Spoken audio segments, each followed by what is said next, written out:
it's kind of a different thing, much like Melody's session, I guess you would call it, with Pat Conaway, showing her how to use, I think it was Flipgrid they were talking about. I'm going to make this basically Madeline, Catherine oriented, because this was all about giving them a chance to ask me. Oh no, that's the wrong way. That's you do that for the British. That's really rude.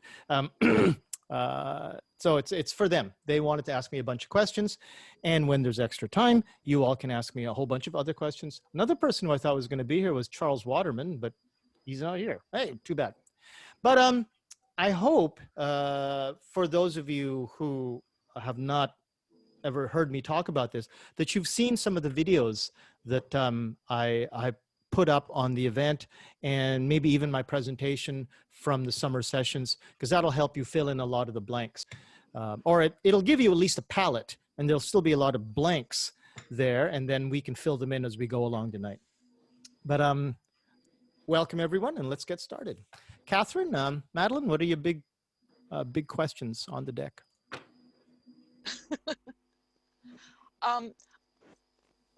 Is this whole deck for the one semester, or is it just like the first 10 classes, or what? I was wondering, is this your whole course? If you're talking about what you volume, if you're talking about what you might have downloaded from my Google Drive, that's not even something that I would use in a classroom with a lot of purpose.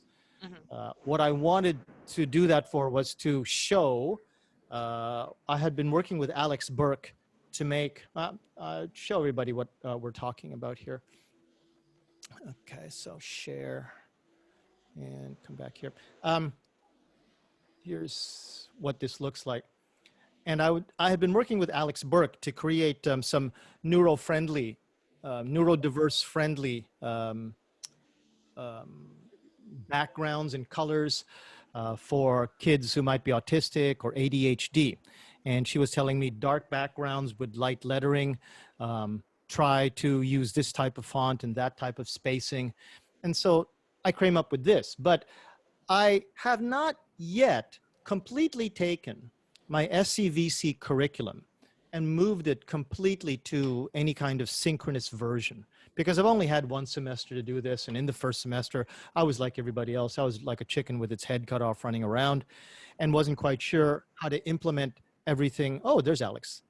Implement everything the way I would normally in a classroom. So don't look at this as if it was supposed to fill out a 15-week schedule. What I want to do is give everybody an idea about what I generally do. And then tonight, perhaps verbally, tell you where I usually go from the first class all the way up to, let's say, the 13th class, in terms of giving the kids time to get the skills necessary for them. But the 14th class is the practice class. The 15th and the 16th classes are test classes. So what you might have downloaded, Madeline, isn't any kind of an indication of what I would do through an entire semester. I have a 67 card stack in Keynote. Yep, that's right. That's the one. Yeah, that's the one. And it's mostly just it was a prototype to use Keynote, because normally I do this all on a blackboard. Sure. I do this like this, right? I feel most comfortable actually with chalk in my hand. And I've taken a lot of photographs of my blackboards, but it evolved from my need to show this to people at presentations, and then, and that evolved into the need to actually do this in the classroom as well too. So yeah, that's not supposed to be anything that's like a curriculum schedule, but I would like to be able to do that, because eventually I would like to somehow publish all of this, give this out to people who might not be on OTJ that I don't present to directly. Well, I mean, it definitely follows a progression through. So wondering, is this a progression you go through? So let's see. Go. No, Sorry, I already have, my syllabus is set and my textbook is set and everything, but I would love to jump in and add some of these. I know you were talking about somebody who used some of them, another person who used them as warm-ups or something, or has devoted a certain amount of time to this. It looks like a lot of my classes are going to be, they're going to force me to do asynchronous, really. And with the few students who do come, I thought maybe we would do something like this and give them because their other work is all going to be asynchronous. So the ones who come to class on time, not on time, in class during the time period, it might be fun to try something like this. So you're going to be in a hybrid class then? Yeah, well, I'm going to be at home, but apparently a lot of their classes are on campus, and so some of the students are going to be in transit when they're supposed to be attending my class. And a lot Wow. of the students most of my students were at home with Wi-Fi, and now they're going to be in their apartments on data. And it's going to be a lot harder to hold a 90-minute Zoom class anymore, So which some is of what your I did. kids, No, oh, that's what I did first semester was basically 90-minute Zoom classes. so some of your kids are going to be on the bus while you're doing class. Yes, yes, or on Oh the train, man, that's going to be tough. or Okay, well so. we'll talk Yeah, about that later, or maybe more next week, because next week is going to be that event that I started concocting yesterday for getting a discussion going about what to do in a hybrid class, and I think you're going to be in a similar sort of situation. yes. I just Um, so, uh, maybe Catherine has the yeah, question. Catherine, what did you want to ask? Hello. I guess so. My situation is so very, very different. I want to implement this in my face to face junior high school Mm-hmm. classes. Mm-hmm. So I see the students for one period a week. They have what's One called period. oral Mhm. English. I'm the only teacher in the class. I am free to do anything I want in that time period. They have a textbook that they use in their other English classes, and generally in the oral English time, I practice using the language they have learned. What are their TOEIC scores like? This is junior high school. Junior high, so they don't have any yet. I don't think anyone's ever taken TOEIC. Where would they be in ACAN if they took ACAN? If they took ACAN, I mean, because I teach the entire, they're all together, so they're not separated by levels at all. So I'm sure I have students who have passed level 3. Some have maybe passed pre-2 or going for pre-2. This will still work. This will still work. You'll, in such a situation, I've never encountered it, but when I was working with lower level junior college and university kids, and Mary can back me up on this, it still works, but you just have to bring in lots of vocabulary. You have to make the actual drills themselves very specific with lots of demonstrations. It'll still work. Yeah, I mean, I'm totally convinced it can and will work. I'm just thinking how I will adapt it to work. So Okay. I was thinking, I don't know. I was thinking maybe anybody else. I always feel like I'm in a situation that nobody else is ever in. No. One of the T-shirts Oh, that here's Mary. one of those T-shirts that have been submitted for design actually says OTJ, you are not alone, which I thought was a really nice design actually, because it's a nice sentiment. That is. Yeah, so Mary, there's are there 2 Marys here? Yeah, there's Mary, always a Mary few. Uchida. Mary Uchida. There's always a few. Hokkaido Mary. How have you been doing this? Because I heard that you were doing this with your junior high students. Actually, I've been doing it with even elementary. Okay. Yeah, so it can be adjusted, and they actually really love it. So, yeah, go for it. It's when I give this to my university students, and some of the more courageous and honest ones who obviously enjoyed what I was doing will come up to me. Some of them will say things like, "This is what I've wanted to do all along in English class," which is to actually just say something, but not be asked to say something that's very difficult, that would risk losing face, and give them a chance to say something in the sense of practicing what it is that is being asked of them. A lot of the times they get asked to say something that's like a really long sentence, or they're asked to read aloud a paragraph with words that they don't know how to pronounce, so they stumble and they falter, and it's a little bit dispiriting. But with this, one of the things that I like to talk about is something called the no-fail scenario. So you start off from a point like here. I'll start the screen share again. Start off from a point where there is absolutely no way, absolutely none.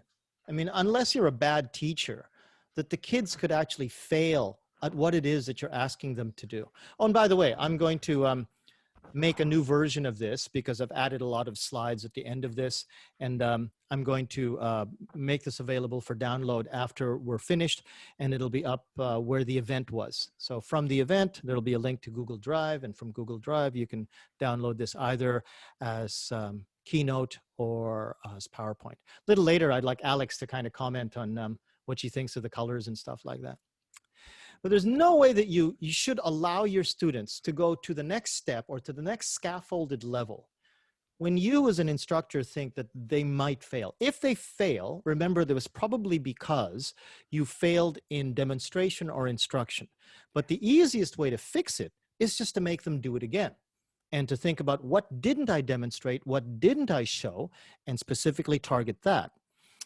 A lot of this also involves a different attitude on your part, that you're not an information instructor. You're not delivering bucket loads of information. It's asking you to be more of a sports coach, somebody who's looking at the skills to do something that is not necessarily difficult or you know, particularly hard to comprehend. The analogy that I give is that if you tell somebody in a baseball game, the very first time they ever pick up a bat, what the bat is for, you tell them, okay, you see this bat, they see that ball, he's going to throw it at you, hit it. That's it. That's pretty much everything to hitting in terms of a basic description. But in terms of becoming good at it, takes hours and hours and hours in practice and thousands or tens upon thousands of swings. And that's not something that we as instructors are actually prone to doing a lot with these kids. We tend to ask them, okay, well, here's the relative pronoun. Now, this is what you put the them and what and which, that and where. Okay, now let's move on to the past relative pronoun. And very, very quickly, these kids get drowned in information that they haven't yet practiced. So with the no-fail scenario, you give them something very basic. You could even go from something like the first pronoun, the first 7 pronouns, I, you, he, she, it is, we, they, and not pair it with a verb. And instead, just do the pronouns on their own. And the way that can I ask, with a show of hands, I'm going to kill my share here. With a show of hands, I think almost everybody's on screen. Okay, in your participants list, you'll see the hand raise button. Raise your hand if you've seen video of me doing the demonstration class from my YouTube playlist. Raise hand. So a few people haven't yet. Okay, so I'm going to demonstrate this a little bit. I really do encourage you to go and watch that playlist because a lot of what I'm talking about is hard to comprehend until you actually see it. But you're just doing it in the reverse order. You're hearing me talk about it first, and then you're actually going to go see the demonstration. But for example, Mary, you're my guinea pig tonight. So let's pretend that Mary's one of the students, and I'll say, okay, Miss Virgil Uchida, you're going to do a demonstration with me. You okay? Now take a look at the demonstration card. Okay, do you see that? I, you, he, she, it, we, they. Do you have any questions? No, I'm fine. Okay, so this is how we're going to do this. I'm going to say the first pronoun. You're going to say the next one in order. Then I'll say the next one in order. When we get down to they, we go back to I, and we keep going until I say stop. Okay? Okay. I. You. He. She. It. We. They. I. You. He. She. It. We. They. I. You. And eventually at a certain point, you start putting up the pressure. And most students, and even Mary kind of succumbed to it, didn't want to put the pressure on me.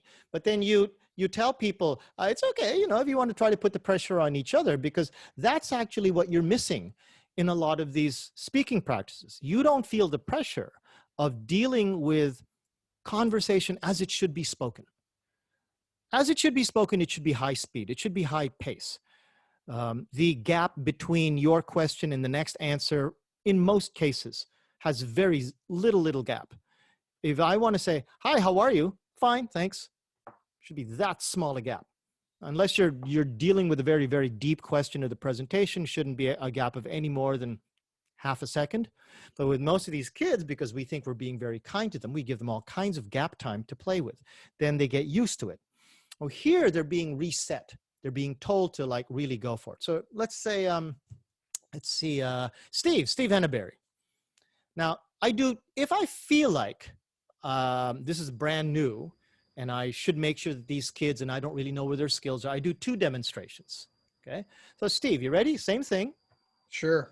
I, You. he, She. it. It. They. Oh, geez, I'm sorry. I'm sorry. You're not Should've told screen me. sharing anymore. I'm like, I'm sorry. I God. completely forgot. Okay. Bad teacher. Bad teacher.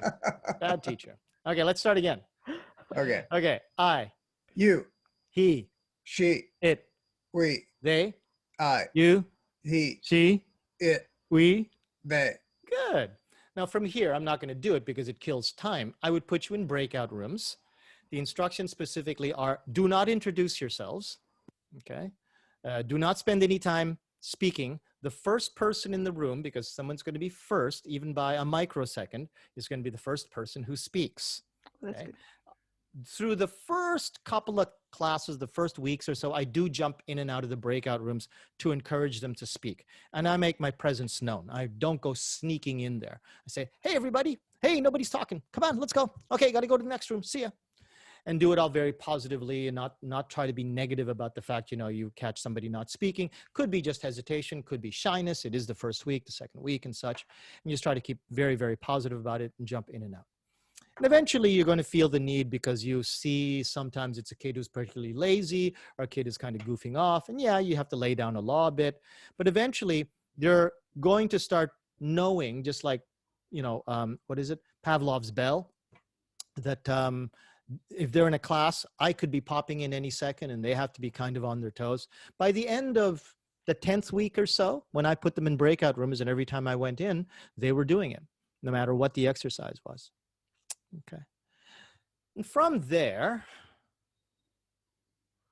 you could go back to this. You can move these slides in any order. That's why I give them to you as original slides, not just as PDFs. And here's another one for you. Here's a different one. Let's see. Let's do this with Catherine this time. So here's the explanation. I want you to do 2 pronouns at a time. Okay. Which means that when you get down to they, you have to match it to the next pronoun in order, which is I. Okay, Catherine? Okay. Okay. I, you. He, she. It, we. They, I. You, he. She, it. We, they. I, you. He, she. It, me. They, I. You, he. Okay. Starts to build up in your head. You can also use this because it still uses only the 7 pronoun list as the warm up for the second week or the warm up for the third week. And it still works because you're twisting their brains around, and the emphasis is still on speed and high quick responses. Madeline, you're muted. In breakout rooms, do they have this to see? Yeah. Now, I'd forgotten. You make them copy it down or write it down or give it to somebody in the breakout room before they go in? you could do it 2 ways. I noticed, I didn't realize it, but some of my classes, they were relatively low level. And even with my higher level class, because they were a little bit shy and wanting to, of course, not make any mistakes, we're writing this down. So they took their notes with them. And the problem was that this is not something that I encourage in a classroom. In a classroom, there's only one place that it's written because I don't let them walk around with pens and paper. It's only on the blackboard. But I also encourage them to, look if you wanna. But if you're gonna look, then you're looking. When you're speaking, get away from the paper and go back up to the camera and look at the other person, and then you can start doing that. But it's important to encourage them to say that get your brain going to the point where when your mouth moves, your eyes should be trying to make contact with another human being. In this case, it's a camera. Now, it's harder in a classroom because they do have their paper with them. But for some lower level students, it's necessary. So what I'm going to try to do this semester is make a Google version of this and Google Slides that they can all access so that then it's on their browser while they're on Zoom. And then they can see it whenever they go into a breakout room, it's still there. So then at least they don't have to look down on a piece of paper. It's just an eye flick over to wherever. And it should work. But I still like what I normally do in a classroom, which is I tell them, it's over there on the blackboard. Look if you want to look, but come back over here to talk. Thank Catherine, is that okay so far? Yes, I mean, as I'll be in a physical classroom, I would just have it written on the board. So Then you move on with different verbs. And then from here, you want to do this so that then they feel like the original order of ayu, he, she, it, we, they should be burned into their frontal lobes. So there's no way that they can mix that up unless they're being lazy or I don't know what the problem might be, but most of them, like a good 70% of them, will have pretty much got it into working memory and maybe even to, pardon me, long-term memory. And then you emphasize this conjugation form, this conjugation form of the S sound in the present simple. Because that's something that a lot of them, you know this, that they just can't master. They still say, he go, my father go to work. And it's something that I encourage them to remember, but I also tell them that this is a problem my third year, my fourth year students still have. So the more you focus on it now, the better you're going to get when you get up to the next level. But you can also make it like, you tell them this is important, it's on the test. Literally, if I hear you say this on the test, you will lose points. And you tell them, oh, it's on the test. And they start, sharpening their ears a little bit. You do this like I do, you do, he does, she does. So let's say, Mike Lyons, you want to try this with me? Absolutely. Okay, but let's see, what's next? Now, you know what? I'm gonna make this so that More difficult. a little bit more difficult. Where can I grab? There's one. Okay, I'm gonna grab this. I'm gonna go back to do.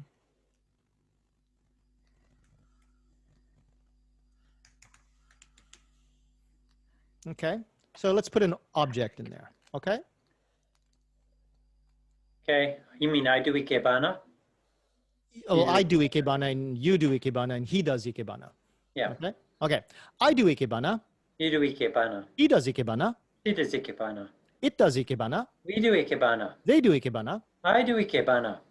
And as a warm-up to the question of do you do ikebana, which these kids will look at and they go, why are you using do twice? I kind of understand, but oh yeah, you do use do twice. This is the non-question form statement that is used later on when we're practicing the question. And I explained to them, for ikebana, it's actually do. For karate, it's actually do. But Mr. Cruz, karate is a sport. Yes, but it's a foreign loan word in English, and it's also a martial art. So you don't say, I play karate. You don't say, I play judo. You say, I do judo, or I do karate. Then when you bring it to the question, they're at least familiar with it. So a lot of the stuff that you want to do as questions later on, you can bring here. Another one that I like to do, I don't have it here, but for example, if we take this, Mary, Aruga, shall we try this? Okay. Okay, I'm Japanese. You are Japanese. He's Japanese. He's Japanese. No, I said he's Japanese. Oh, she is Japanese. It's Japanese. We are Japanese. They're Japanese.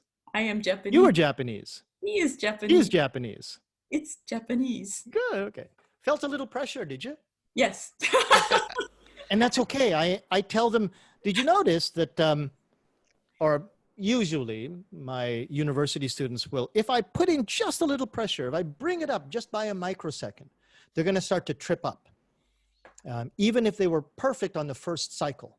And I point out to them, you see, this isn't a problem of you not understanding the information because you were perfect on the first cycle. But if I speed up anywhere close to the way that I would speak quickly if I was in a real conversation, especially a very fun conversation or a heated conversation, you wouldn't be able to keep up with it on so many levels, but primarily because you've never spoken that quickly and you've never heard people speak that quickly at you. Madeline. When do you do conjunctions? So I'm your, he's, she's, it's. Oh, you mean we are there not because conjunctions, collocations. Not collocation, not collocations. Conjunctions. Contractions. Contractions. That's what I mean. Yes. Contractions. I'm an English teacher. Yes. You can bring them. You can bring them anytime you feel comfortable, Madeline. A lot of this is adjusted depending on how high level your students are. Right, right. A lot of what you're looking at right now is warming up.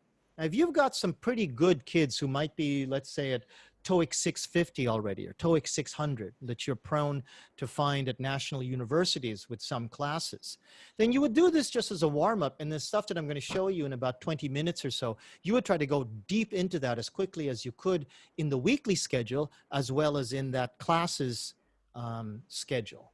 Right. So you had said that you don't progress until they have mastered that level. What's your, how do you determine that they've mastered it and ready to move on? I watch them like a good coach, because some days the kids that you thought were doing really well the day before, maybe, I don't know, their favorite actor died. And the whole half of them is really depressed and they're really kind of slow, or they had to walk through a typhoon to get to school, or whatever. And maybe today they're not doing that well, which means that they haven't got quite to the level of mastery, which means that depending on when you're sad or depressed or pissed off, you can still speak quickly. But I watch them. And I think to myself, are they having a good day or are they having a bad day? You listen for their speed. You listen for their stumbles. You listen for the level of Japanese that they need to communicate with each other about what they're trying to say, or what partner A is trying to help partner B with in terms of the assignment, not assignment, the actual, well, the thing that they have to do. So you have to not look at this in terms of a numerical target or a simple target. You have to watch them, and just like a good sports coach. Now, mastery itself, when I say mastery, that's a very, very loosely defined word. In those terms that I used it before, it meant, can we go on to the next level without me fearing that they might fall on their faces? I mean, eventually, in 6 months after they finish my class, they're probably going to forget a lot of this. So maybe it's not absolute mastery. It's only in their working memory. But in terms of a successful class, as long as they can get to the next level without failing and everyone's having a good time, then yeah, I would call that, quotation marks, mastery. And when they're in the Zoom rooms, you're checking that by popping in, or do you have them come out and do a few in front of the class? I don't know how in you're terms getting. in terms of checking how they're doing, the online synchronous world is just as new to me as it is to you. We don't have breakout rooms in my face-to-face classroom, and I can watch them all the time. Sure. But when they're in breakout rooms, yeah, they're on their own. But when they come back out, you can generally, maybe it's because I've been doing it for a while, but you can generally tell if they've been having a good time and they were like laughing and they were kind of still giggling when they come out, and they're still talking when they come out and stuff like that. You can feel the energy as they come out of the breakout rooms. If they look depressed, if they're all looking down, it looks like they don't really know what's going on. They were probably not talking.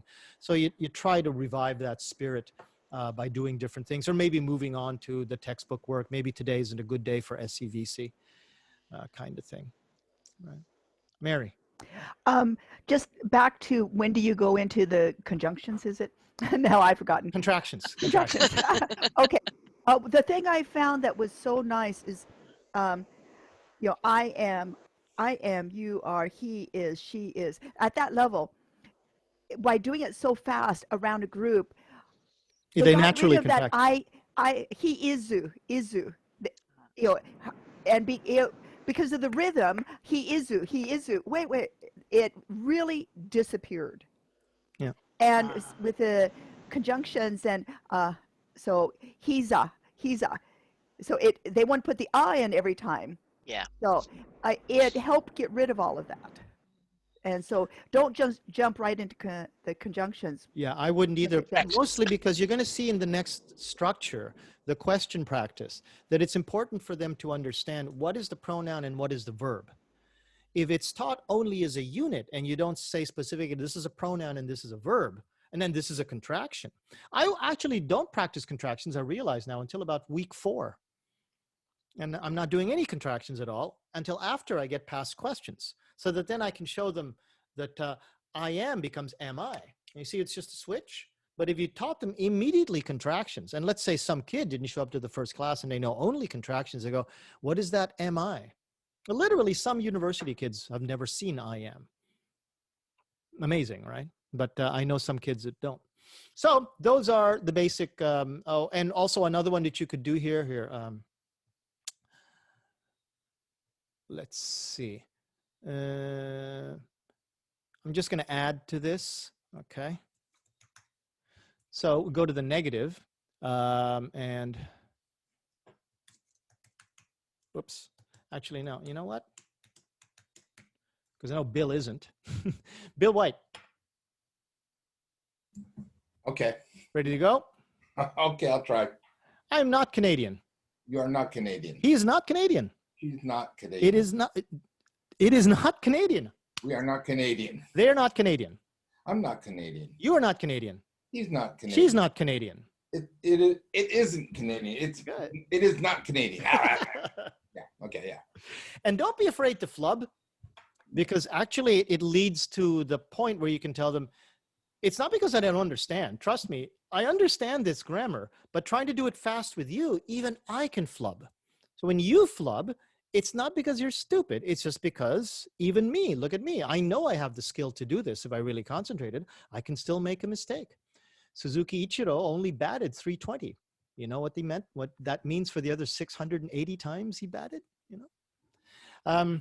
Let's see. So Catherine.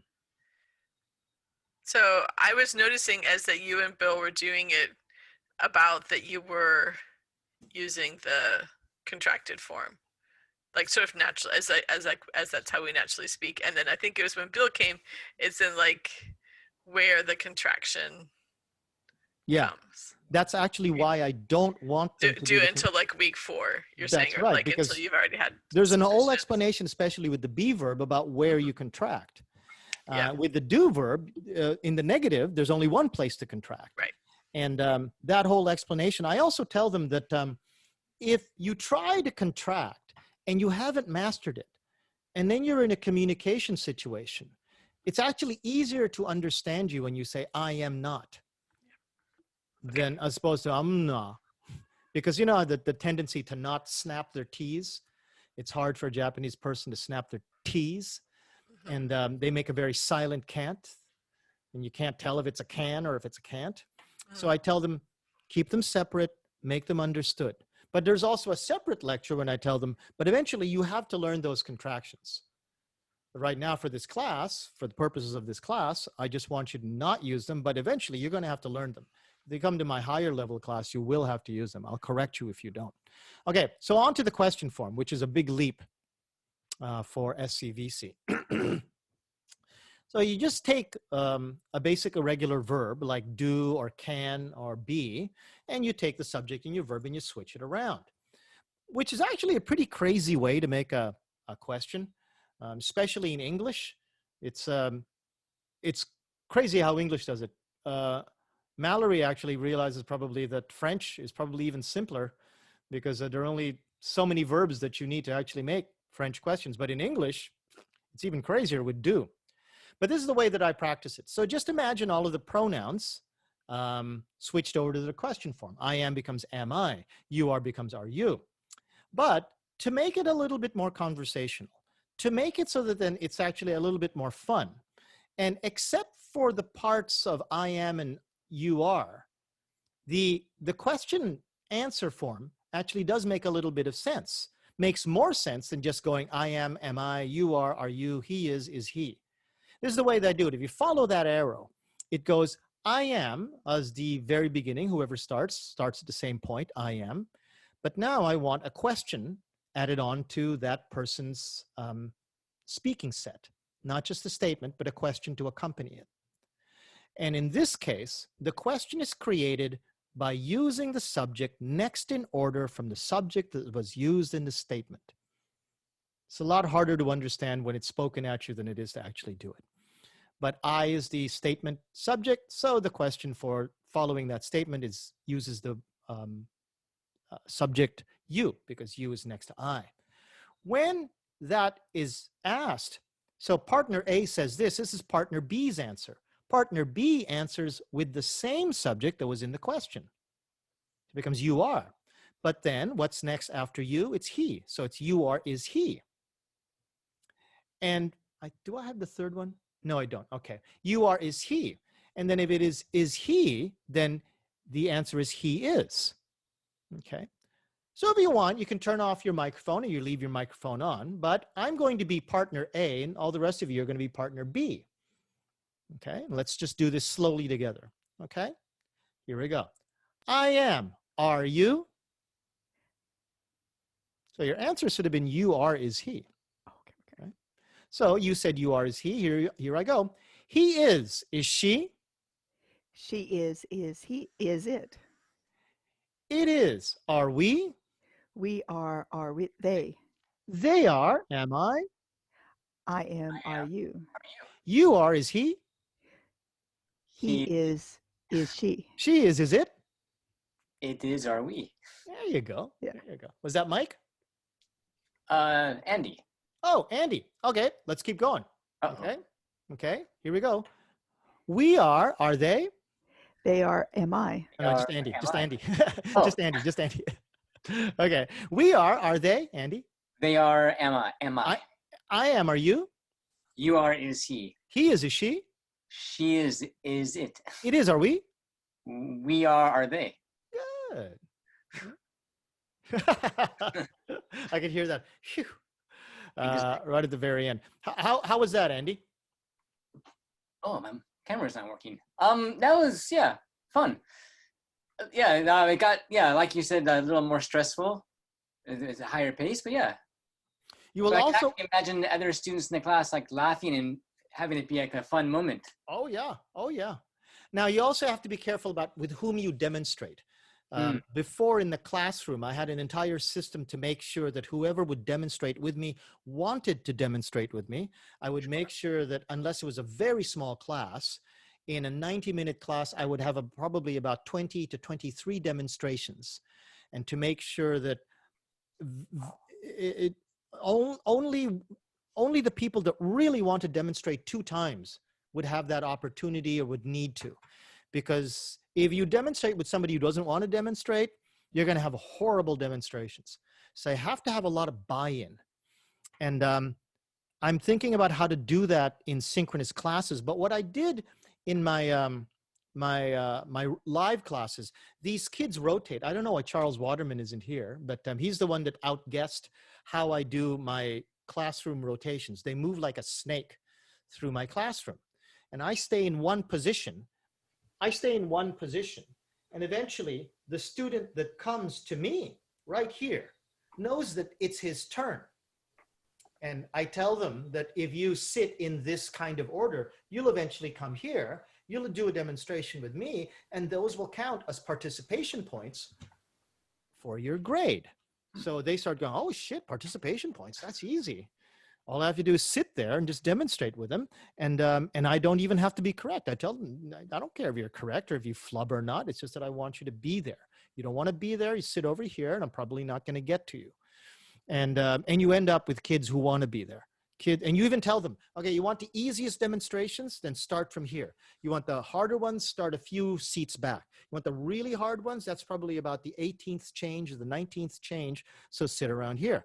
If you got a sore throat, you don't feel like it today, you got a headache, sit around the 19th chair or the 23rd chair. I'm probably not going to get to you. However, do remember that participation points make up whatever amount your syllabus asks them to be. And if you never sit in the demonstration chair, I can guarantee you, you will not get anything better than a C.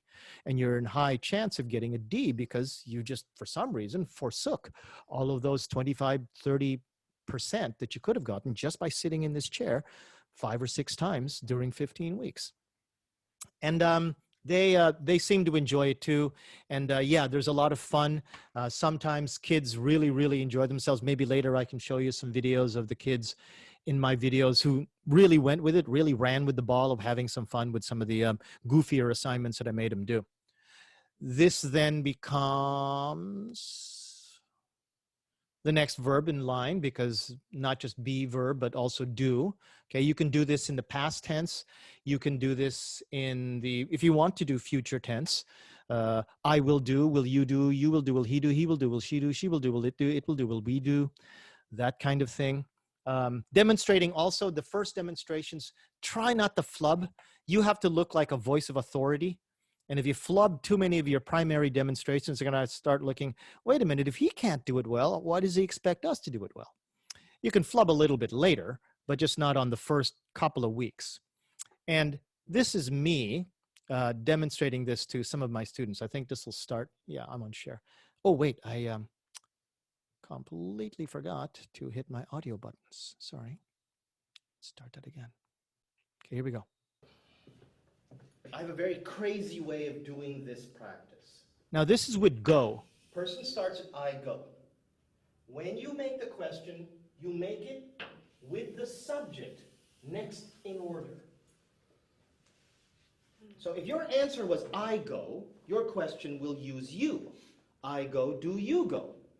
Your answer to this question uses the same subject, which then takes the next subject. This question uses this answer, which then takes the next subject, and so on and so on. It looks hard, but actually once you start doing it, it starts getting pretty easy. So let's take this slowly. Do you have any questions, dear? No. Okay, so I'll go slowly. I go, do you go? I go, do you go? You go, does he go? Good. He goes, does she go? She goes, do we go? Next one after she. Does it go? It goes, do we go?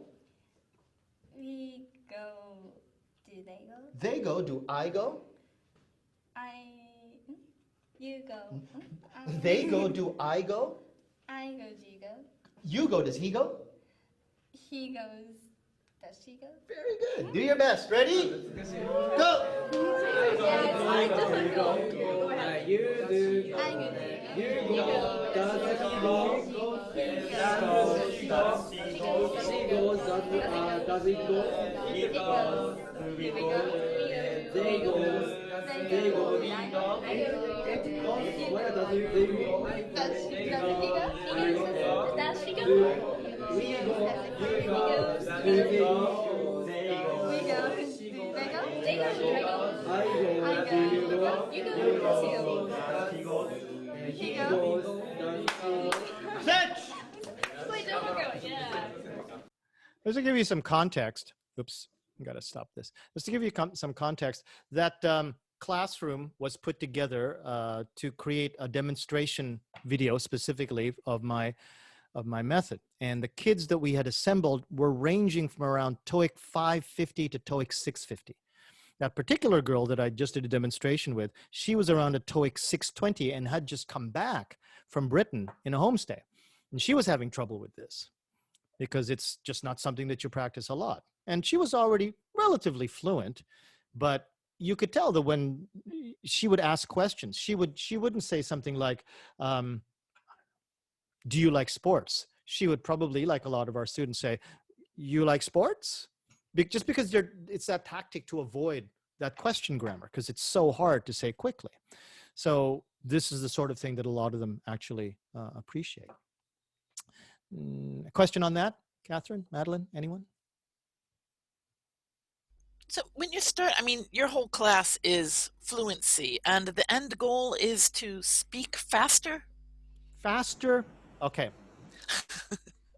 Higher speed, smoother pace. Those are two different facets of fluency. But also, you want them to have faster answers, faster idea production. So not just in terms of faster word utterance, in terms of everything that you do in a conversation, everything has to be faster. You have to make your ideas faster. You have to answer faster. You have to be able to match your physical gestures with the speed at which you're speaking.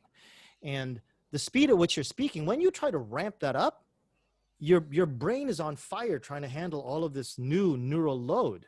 And it's hard to actually think about gestures and things because you're concentrating on something very different and something that you've never done before, which is to speak really, really quickly. It's not just speaking quickly. There's a whole bunch of other stuff on top of it, but I'll boil it down. Faster speed, okay, smoother pace. And the pace control is a different set of practices. But first, you have to have speed in the short utterances move that over to longer utterances, maintain the speed, and then show how to control your breathing, how to control your thought processes, so that you can maintain that over a sentence that might span over 25 or 30 words, depending on what it is that you actually want to say, so that you don't have to stop until you actually want to. Something that we know how to do in our native language, and something that I know I can't do that in Japanese. It's really hard for me to do that unless I really concentrate. And these kids cannot do in English because they've never been trained to do it, no matter how low level the words are. If you listen to the recording of what I just said, very, very low level words, but I said them in a way that was fluent without any gaps in between. That's completely different neural load, right? That's fluency, higher speed, smoother pace. Okay, let's see what's next on the thing that I can show here. That was the video. Okay, there it was. I go, do you go? You go, does he go? Who haven't I done this with? Mallory, you want to try? Why not? By the way, a lot of this was inspired by what I had to learn in junior high school French. Really? Oh, yeah. So, you know, je vais, tu vas, je vais, tu vas, il va, il va, elle va. Elle va. Nous allons, vous allez. Vous allez. Ils vont. Nous allons.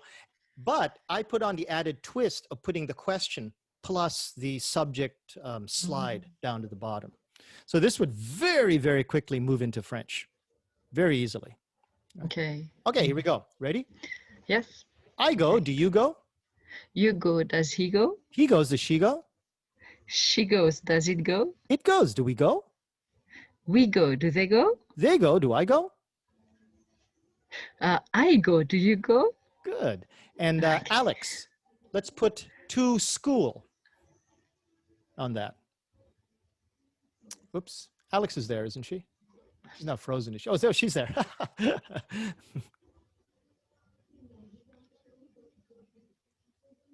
Just need you to unmute, Alex. Or shall I unmute you? There you go. Still muted, hey. No, not anymore. Okay. Okay, so to school, okay? Mm-hmm. Okay, I go to school. Do you go to school? You go to school. Does he go to school? He goes to school. Does she go to school? She goes to school. Does it go to school? It goes to school. Do we go to school? We go to school. Does it?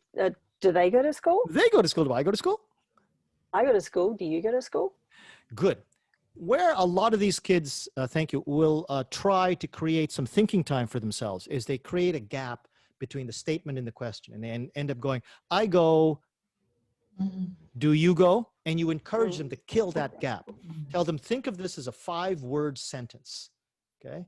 I go, do you go? And say it like a 5-word sentence, but try to enunciate them as 2 separate statements. Madeline? Do you have them work on intonation? Because that seems a big part of this also, in helping you keep it straight in your mind for, at least for me as a native speaker, to say, I go, do you go? Makes a big difference to say, I go, do you go? You go, does he go?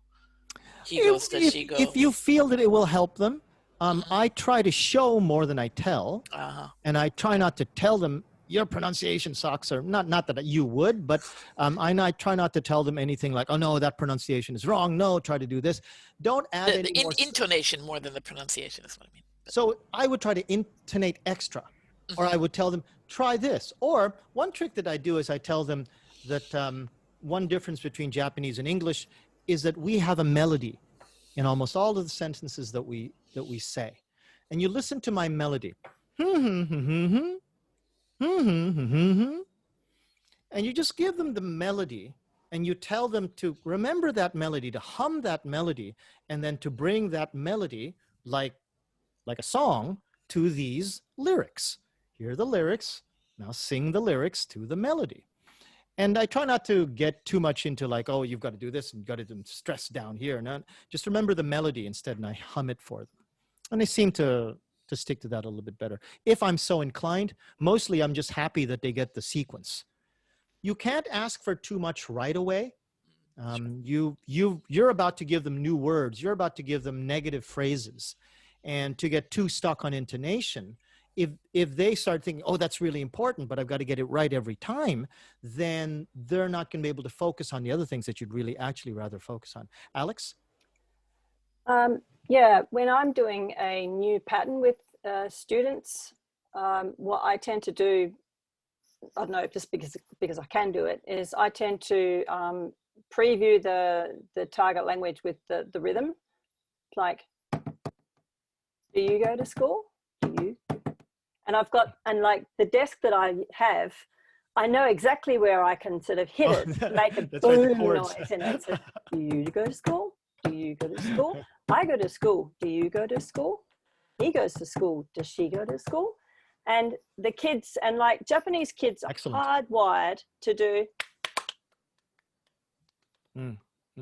They know rhythm. They really can do it. And like, doesn't matter who they are, what level they are in the classroom, they can all do rhythm. And if you preview the rhythm, they are very likely to be able to follow it. And I've used that. I use that previewing from, you know, like Yochi and upwards. Jose, I think you made a real good point about how giving them the melody first, because I think the point is we always remember song lyrics. Yeah. But something you read is harder to remember. So oftentimes, just like Alex was saying, and like you were saying, I will introduce the melody first, and I'll have the students all repeat back to me, to the point where they're all laughing at themselves because they sound so stupid. Yep. So I'll be like, okay, everybody with me. Da da da da da. Da da da da da.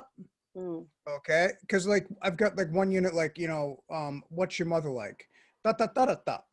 Da, da, da, da, da. And what does your father look like? And da, da, da, da, da, da, da.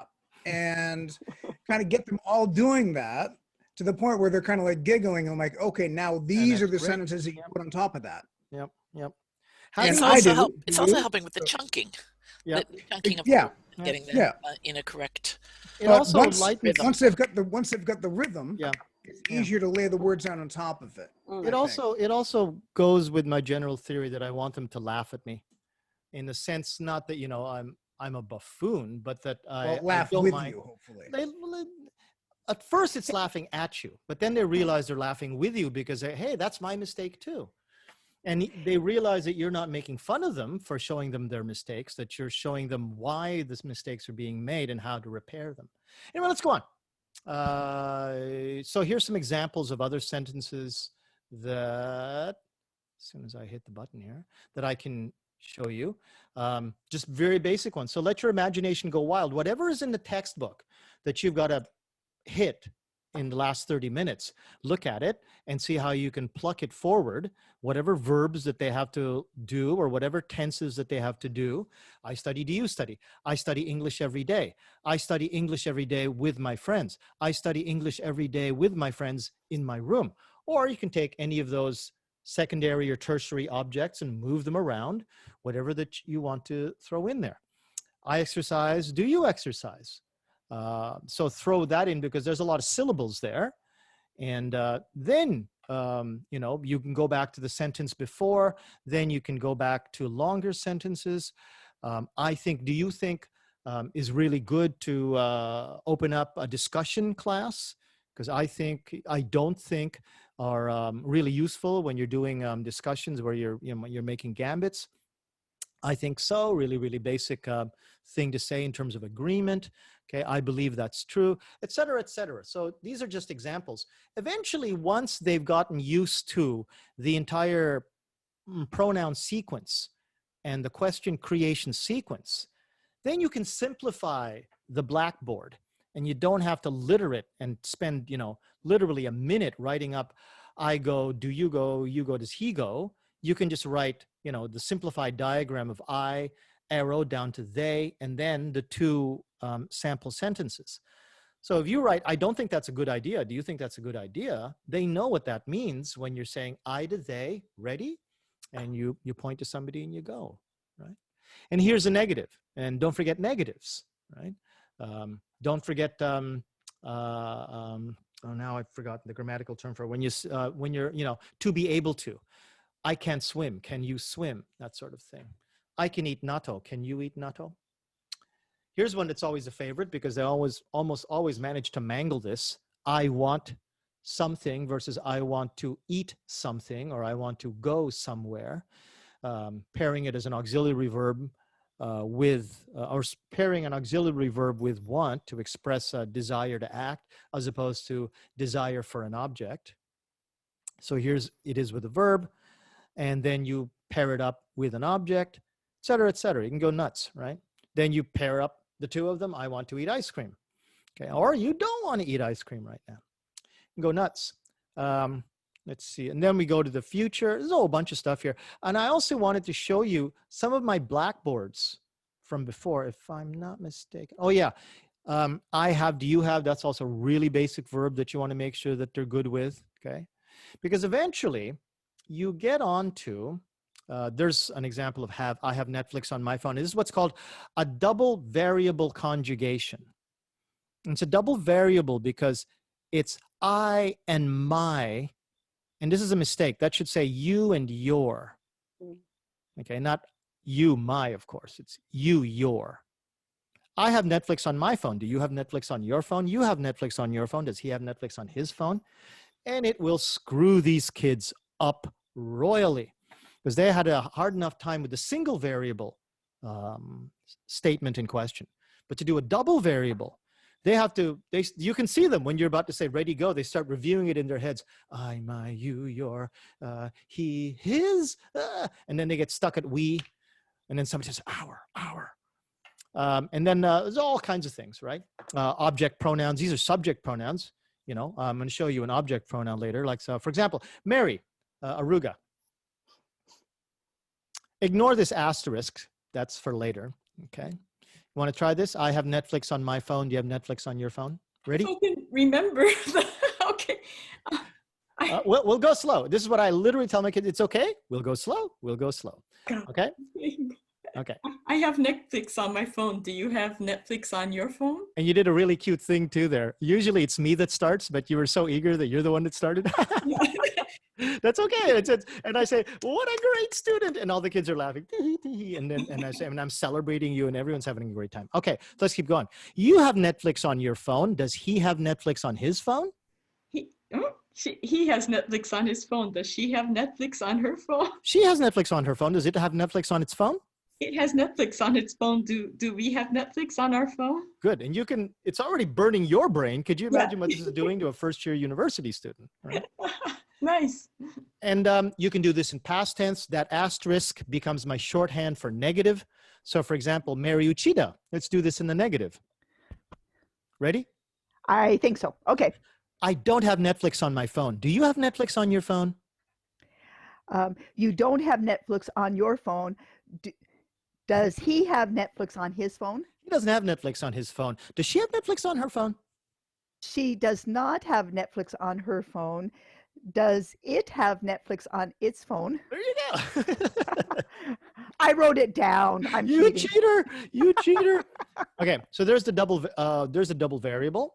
Okay, and here's one that's like, it's basically a double variable, but because it's so out there, it really screws kids up because it's my grandfather plays poker with me. Now it's poker because that's what was in the assigned text. You could make that tennis, you know. You could make that my grandfather cooks with me. Okay, whatever. But let's say Kevin. Oh no, Kevin hasn't been here all this time.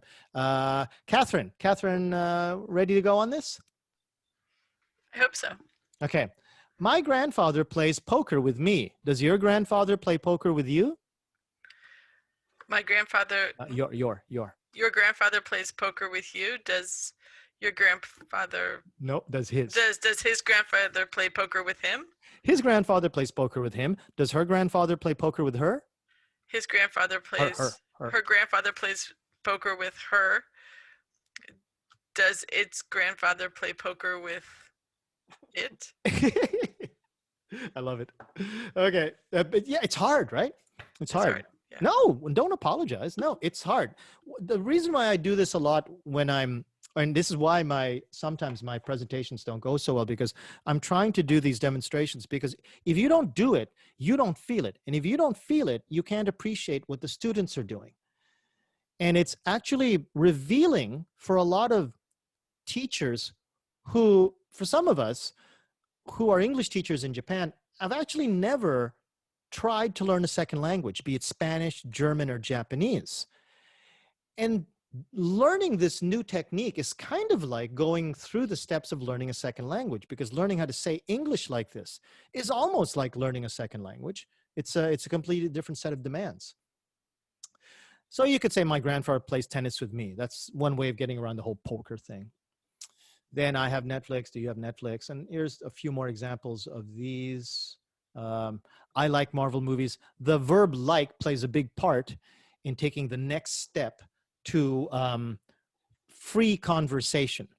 Structure control gives you the chance to guide what these kids are saying, but you want to make it more and more open. You give them lots of variation, lots of different sentences that they can completely comprehend from the very beginning, but they have trouble saying just because they're longer, or they involve a lot of syllables in the verbs, or a lot of L and R's that they understand, but they've just never said before. So you go from the basic conjugation of I like, then you bring it down to I like movies. Do you like movies? With the simplified diagram, so they can go as fast as they possibly can. Now at this point, this is basically subject, verb, object. So you tell them, hey, come on, you guys, let's just target speed. Ready? I like movies. Do you like movies? You like movies. Does he like movies? He likes movies. Does she like movies? She likes movies. Does it like movies? And given enough practice, some of these kids can keep up with me. Now, you're probably wondering, how did they do that? Well, just because they've spent hours at it. Then you start stretching it out a bit. I like watching movies at home. Do you like watching movies at home?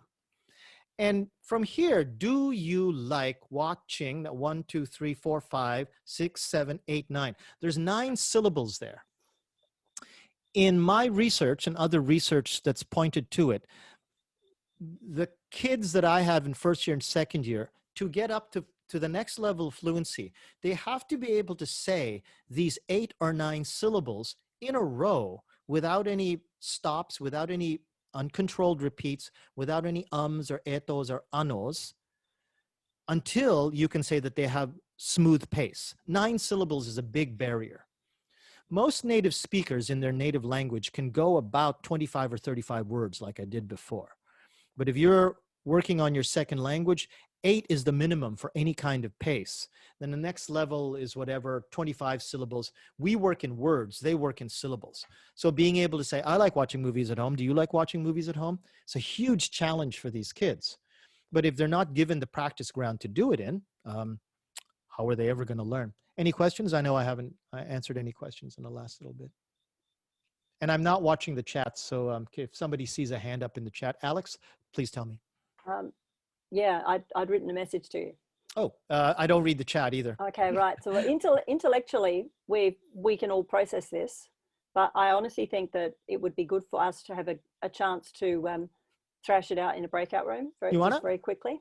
Yeah, Anybody sure. else? No problem with me. Okay. I will put you in pairs, which is where I usually put them in a physical classroom. Let's see. So here are the rules. You get into the room, whoever is in there first gets ready to do, and everybody write it down. I like watching movies at home. Okay. Do you like watching movies at home? And from there, it's the same pattern of I, you, he, she, it, we, they. Kevin, you going to be okay with this? I connect as a student. Good. And actually, the student with you, the person with you, will feel what it's like to deal with someone who's at a lower level or is at a different level of or maybe didn't come to last week's class. And this is where peer work is really, really helpful. It really, really helps me. These kids are actually teaching each other. When I say ready, go, I don't have to teach each kid. They're teaching each other. Okay, everybody ready?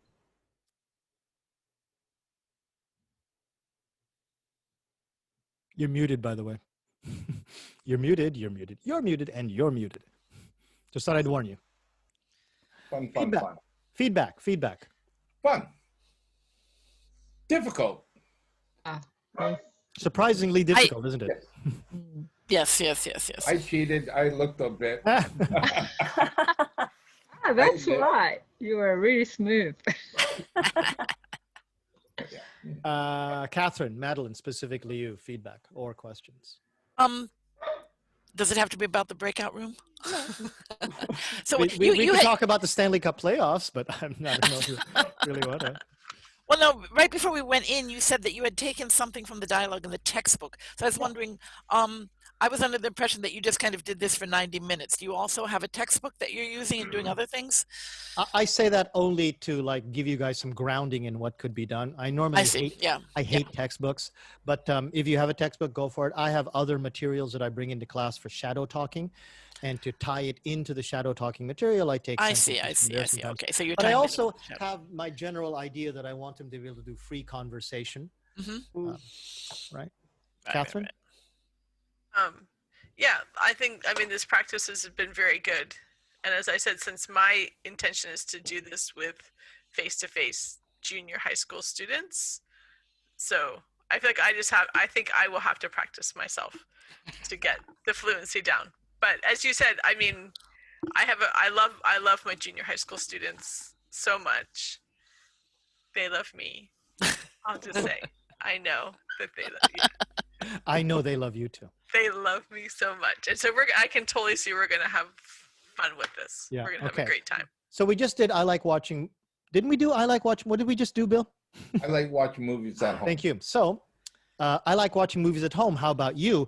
Gives them a chance to practice I like watching movies at home, but with a slight variation so it's not the same damn thing again in the breakout rooms. Then you pop this in there. I like going to the cinema. How about you? So now the variation isn't in the question, the variation is in the sentence. It's actually rather fortuitous that Alex asked me to send you guys into breakout rooms, because I would actually like to send you into breakout rooms again with this sentence, because the next sentence after this is what's called, you see down here, it's called MLR practice. This is where we're eventually going to end up. Okay. I like watching movies at home more than going to the cinema. So now we've got a higher level grammatical structure that you want to practice. And you can team this up with a poll. Okay, who likes movies at home? Who likes going to cinema? And they'll raise hands. And you say, well, okay, well, here you go. And then you can make this as a negative.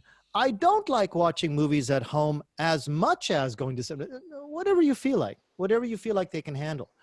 But this, we can either practice here, or we can jump straight into here. What would you guys like to do? Go straight into and I haven't explained what MLR is, but would you like the shorter one or the longer one in the next breakout rooms?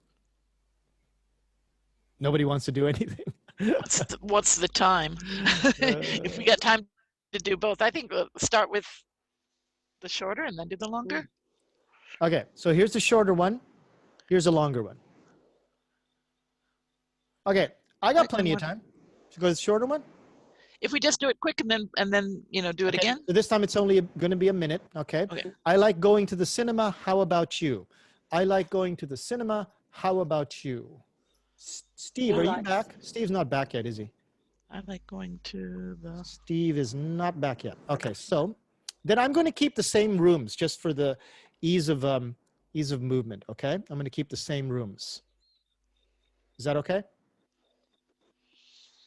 That's not a no, so we're gonna go. Okay, here we go. I put my hand up.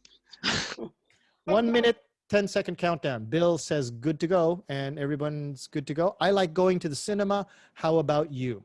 Ready?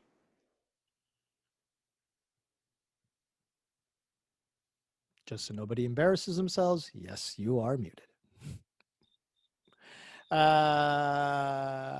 Feedback? Questions?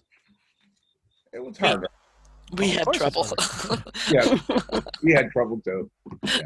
It's okay. It's now the nice thing about this is when I teach this to other teachers, now they can feel what their students feel, and they're feeling it at a different level. It isn't comprehension.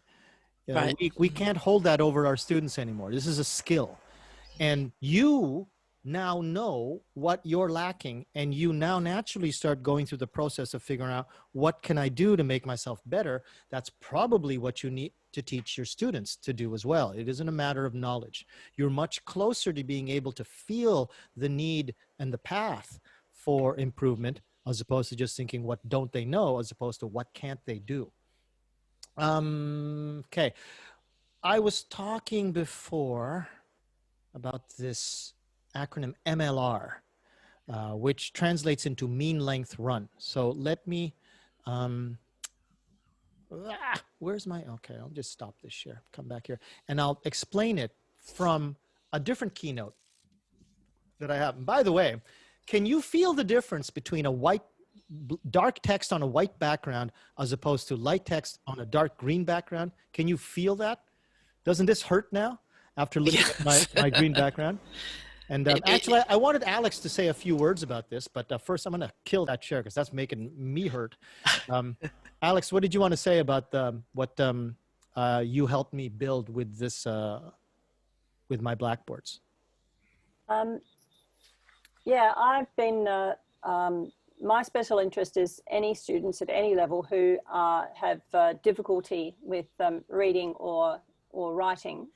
And they could be students up the back in lower level classrooms, and they're task avoidant. But what I've noticed, because I've worked at every level, I've noticed that everybody can read a blackboard. And I already knew the evidence that white backgrounds with black text are difficult for some readers, but blackboards are generally, it's a universal thing. And what I like about the background that Jose has created is that it looks like a blackboard and it's not perfect. And I like the implicit thing that it's a function, it's something that's being used and it's ongoing. I like that kind of, it gives that kind of a feeling of something that's in use. And I haven't ever done that with mine. Mine is just completely just sort of dark green, but I like the fact that that one looks like a board, and white is the general color that I would pair with black, with the green. And then I would use yellow as a highlight, because that is the usual order that Japanese students are going to see used in a classroom. So the white will be the main, whatever is the established language that they have. And then the yellow is usually used as a highlight. And he used to have red, but She told me to stop that, so I did. Yeah. Where was it? He was using red as a highlight, but I asked him to take it out because for people who have color vision anomaly, the most common problem is that the color red will disappear into a blackboard and never be seen again. And that's by about 1 in 12 people. Is the green blackboard better than the black blackboard? I don't think it really matters. Okay. You can go with the black. That it's a slightly softer thing that you're looking for. You're not looking for crunchy black, if that makes sense. You know, like the black and yellow that you get of like warning signs, warning deer ahead type thing. You're looking for a slightly softer one, and that's why I quite like this, because it looks quite realistic. It looks used, and and it's not perfect. It's allowing for functionality. That's my view. Is anyone using a cell phone right now? Is the lettering on this too small? Yes. Oh, it's going to be, of course, too small. Everything is always too small on a cell phone. Okay. But even on this big screen, this is still too small. Jose and I had this discussion, and he wants to keep the text the size that it is because of the way he wants his stuff to flow through. But I would argue that it's a few notches too small. I'm trying to figure out a way to do it while I'm trying to hit my other targets, and I'm about to explain one of those targets. But to do that, I have to go back to one of my old, and I'm embarrassed now to actually even show this because it really is painful on the eyes, right? So now you can feel it, right? But MLR means mean length run. So the definition of a mean length run here is written. I explained it just before, but we can work out to about 134 syllables before we say something like that. Or we say ums or uhs. 25 or 35 words is about 134 syllables. But most of these kids, they have a hard time with 8 syllables. But when you go from there to something like this, this is 1, 2, 3, 4, 5, 6, 7, 8, 9, 10, 11, 12, 13, 14, 15, 16, 17 syllables. And they've been working at this for the past hour. This is a compound sentence built from 2 simple sentences before. And just to make it easier on them, I transitioned them down to the simpler question, how about you? Now, of course, before I send them into any breakout rooms, I give them demonstrations. But this time I really do think I need to do a demonstration. So, Steve, you want to try this with me? By the way, Alex, for example, you look at Steve's background. What do you think is Steve's background?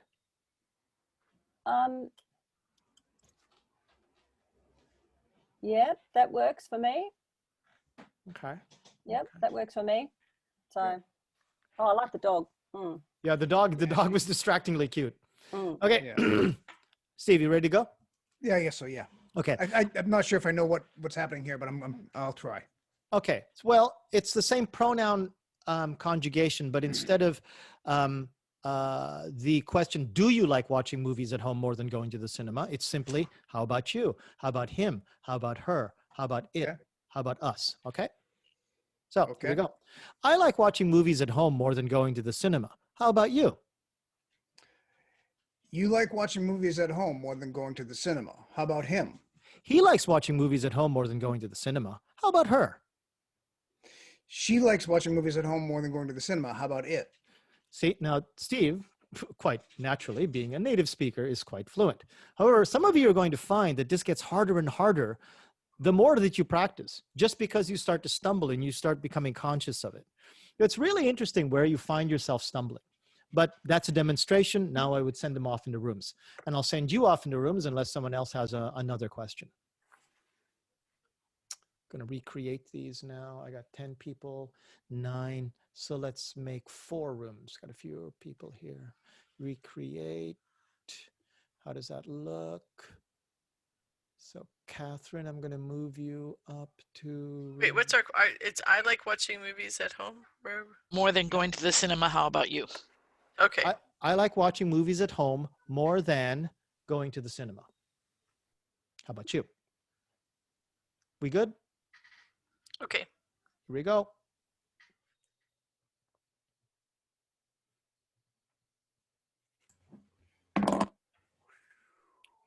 Anybody tired yet? Nah. I can do this all night. Yeah, sure you could. I get my too high, and I will. Actually, yeah, it's you're all quite welcome to start drinking. It's too high time. I almost got more than just soda water last time you guys went into breakout rooms.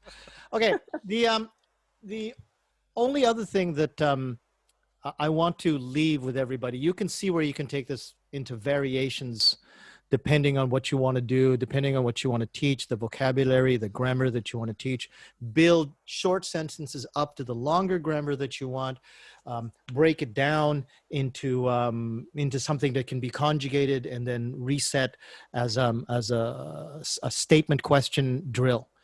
And if you think that there's something that you think, oh, I'd like to do that, Jose, but I don't think I can do that for that particular grammar structure. Tell me what the grammar structure is, and I can probably tell you how you could do something with it. So just as something you can think about. And then you can take all those variations and you can use this as a warm-up. Steve Payton is in here, but Steve Payton found that he had initially wanted to use this as a series of warm-ups for his textbook that he wrote. But he found that it was so useful, that it created such momentum in the classroom, the kids enjoyed it so much, that what he wanted to do for just 15 to 20 minutes turned into 30 or 40 minutes. And he decided to rewrite his entire textbook so that it was based entirely on this. And he wanted to make it more in line with the final goals that I have for what I normally do when I have a 15-week class with kids. And depending on how high level or what low level these kids are, how remedial they might be in terms of needing to know conjugation versus basic question grammar or basic fluency. If they're fairly high level, I would jump into the conversational aspect of SCVC very, very quickly, like within 3 or 4 weeks, and use things like, I like going to the cinema more than watching movies at home. Oh, by the way, you can also switch those 2 compound sentences around. That'll screw them up really good. And go from there into building through a sequence called speed, repeat, information to free conversation. And it starts from here. You take the basic verb I like, so it goes, I like English. Do you like English? You like English. Does he like English? He likes English. Does she like English? Let them get some confidence. Let them show them that the last 6 weeks or the last 4 weeks of practice have given them a degree of fluency that they can now, when they return to simpler sentences, really, really be proud of. Then you master the negative. I don't like English. Do you like English? I like English. Do you like English? One more time. Okay, get that really fast. Then you narrow it down to just I and you. Just I and you. I like English. Do you like English? I like English. Do you like English? I like English. Do you like English? I like English. Do you like English? And you do kind of a bit of a role play in front of them, have some fun with it, and you tell them only this. But the goal here is to go very, very quickly. Then they go into a round of that. And you tell them, okay, now I want you to double the answer. I like English. I like English. Do you like English? And you try to have fun with that. And also tell them that, by the way, I don't want you to just think of this as just a drill. If you want to be communicative, if you want to get whatever problems you might have in trying to convey a message, learn to repeat. Repeating is a very, very natural tactic to make sure that you're understood. Where is the real power in the sentence? When you say something once, like, chigaimasu, or when you repeat it like this, chigao, chigao, chigao, chigao, chigao, chigao.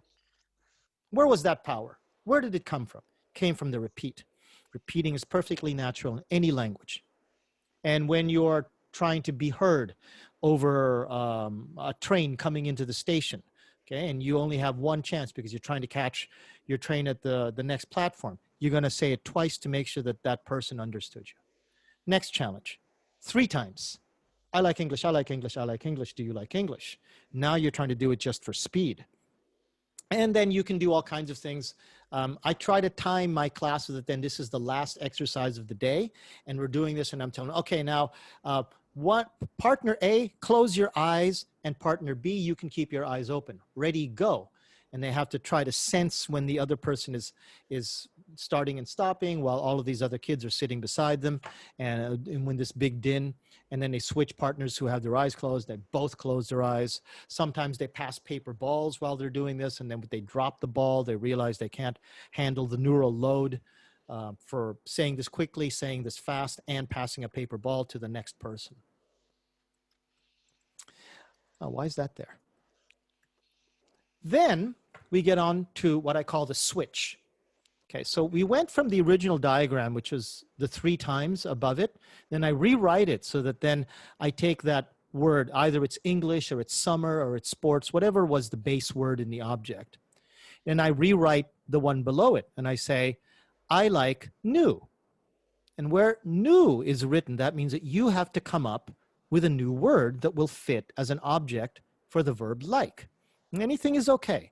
Ice cream, sports, pizza, Tokyo, whatever you want to say that will fit as an object.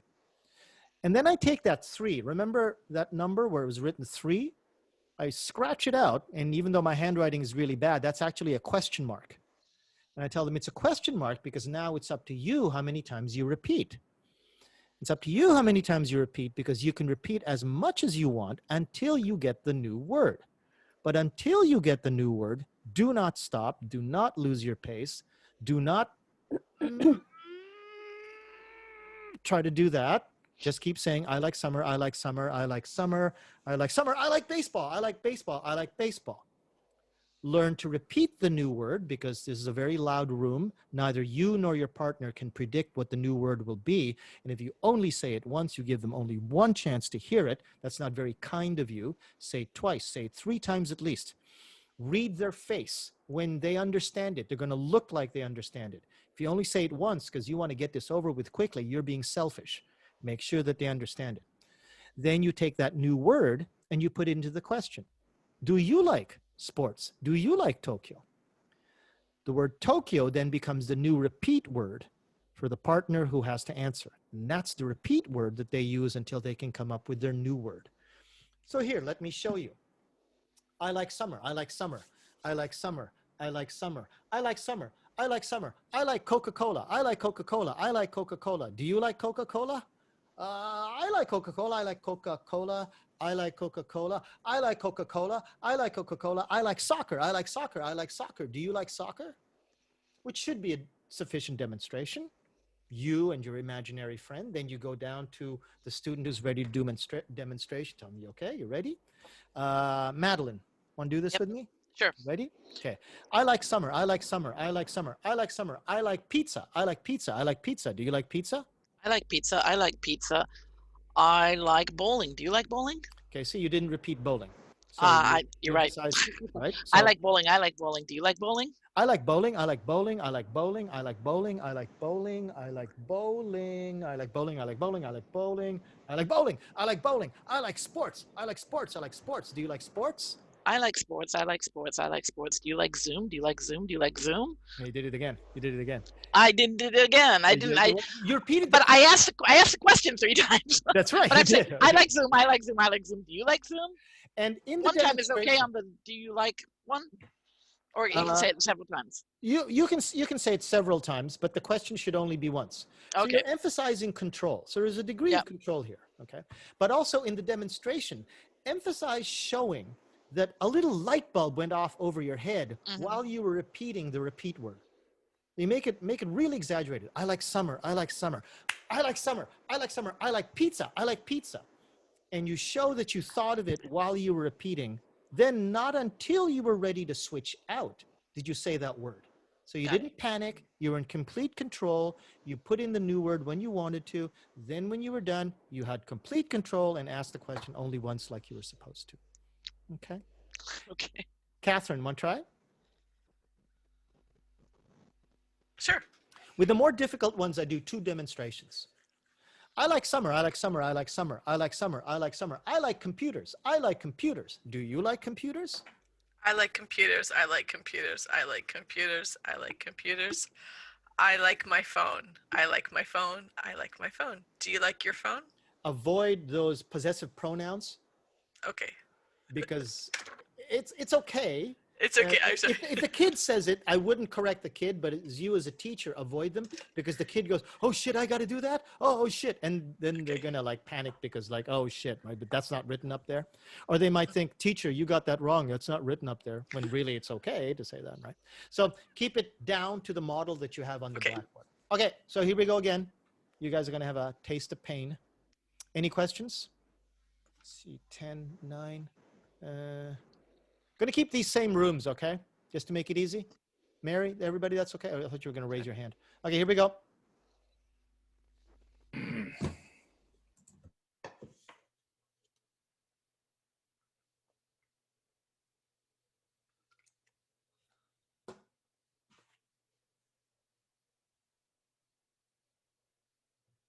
I like pizza. I like pizza. I like potato chips. I like potato chips. Do you like potato chips? Lost his voice. Bill. Am I muted? Okay. No, Steve was talking, but he stopped. Okay, so I like pizza. I like pizza. What were you saying? Potato chips. Potato chips.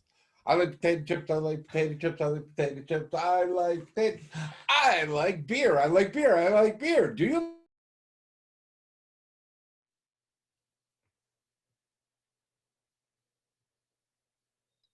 You know, these are the sort of faces that I like to see coming out of breakout rooms. But he's smiling, kind of giggling, looking a little tired, but obviously, you know. Oh, my classes, they don't have the cameras on, so that's a problem. Hopefully when they come out, they'll when we can have a discussion about that. Yeah, that's another whole can of worms, I know. Okay. Mary. I just wanted to point out what I did do at this level with my students who were like even elementary. And we were on Zoom. And so I wanted to introduce this. And instead of putting them into breakout rooms where I couldn't help them as they were discovering this, I did it as like a group of 8, 9, like what we have here. And I had them say another person's name. So it would be like, I like dogs. I like dogs. I like dogs. Alex, do you like dogs? I like dogs. I like dogs. I like dogs. Bill, do you like bananas? I like bananas. I like No, bananas. you're doing it wrong. You're doing it wrong. You're doing it wrong. You're doing it wrong. I like I was bananas. just I going like with- bananas. I like bananas. I like bananas. Do you like bananas, Bill? I like Throw the name bananas. at I the like end. bananas. I like bananas. I like apples. I like apples. I like apples. Do you like appling? Madeline, do you like apples? Yeah. Should we keep going? No. Let's Yeah. stop. Let's That's stop. enough. That's plenty. But That's I plenty. put the name at the first because that's what we often do when we are asking questions to a native person. Yes. Yeah. So we do. But I could also imagine saying, "Have you seen my car keys, Mary?" I could also imagine that. So, being able to put the name at the end throws a little bit harder curveball, but whatever works. Yeah. But it's just I did it because I didn't want to put them into breakout rooms yet. You know, and I wanted everybody to be, who are they going to call next? And because everybody's order of the room will be different, you couldn't do it like just ask the person on your left or ask the person above or below you. And so I think that will work, and it will keep up the tension in the room for the first few times that you do it.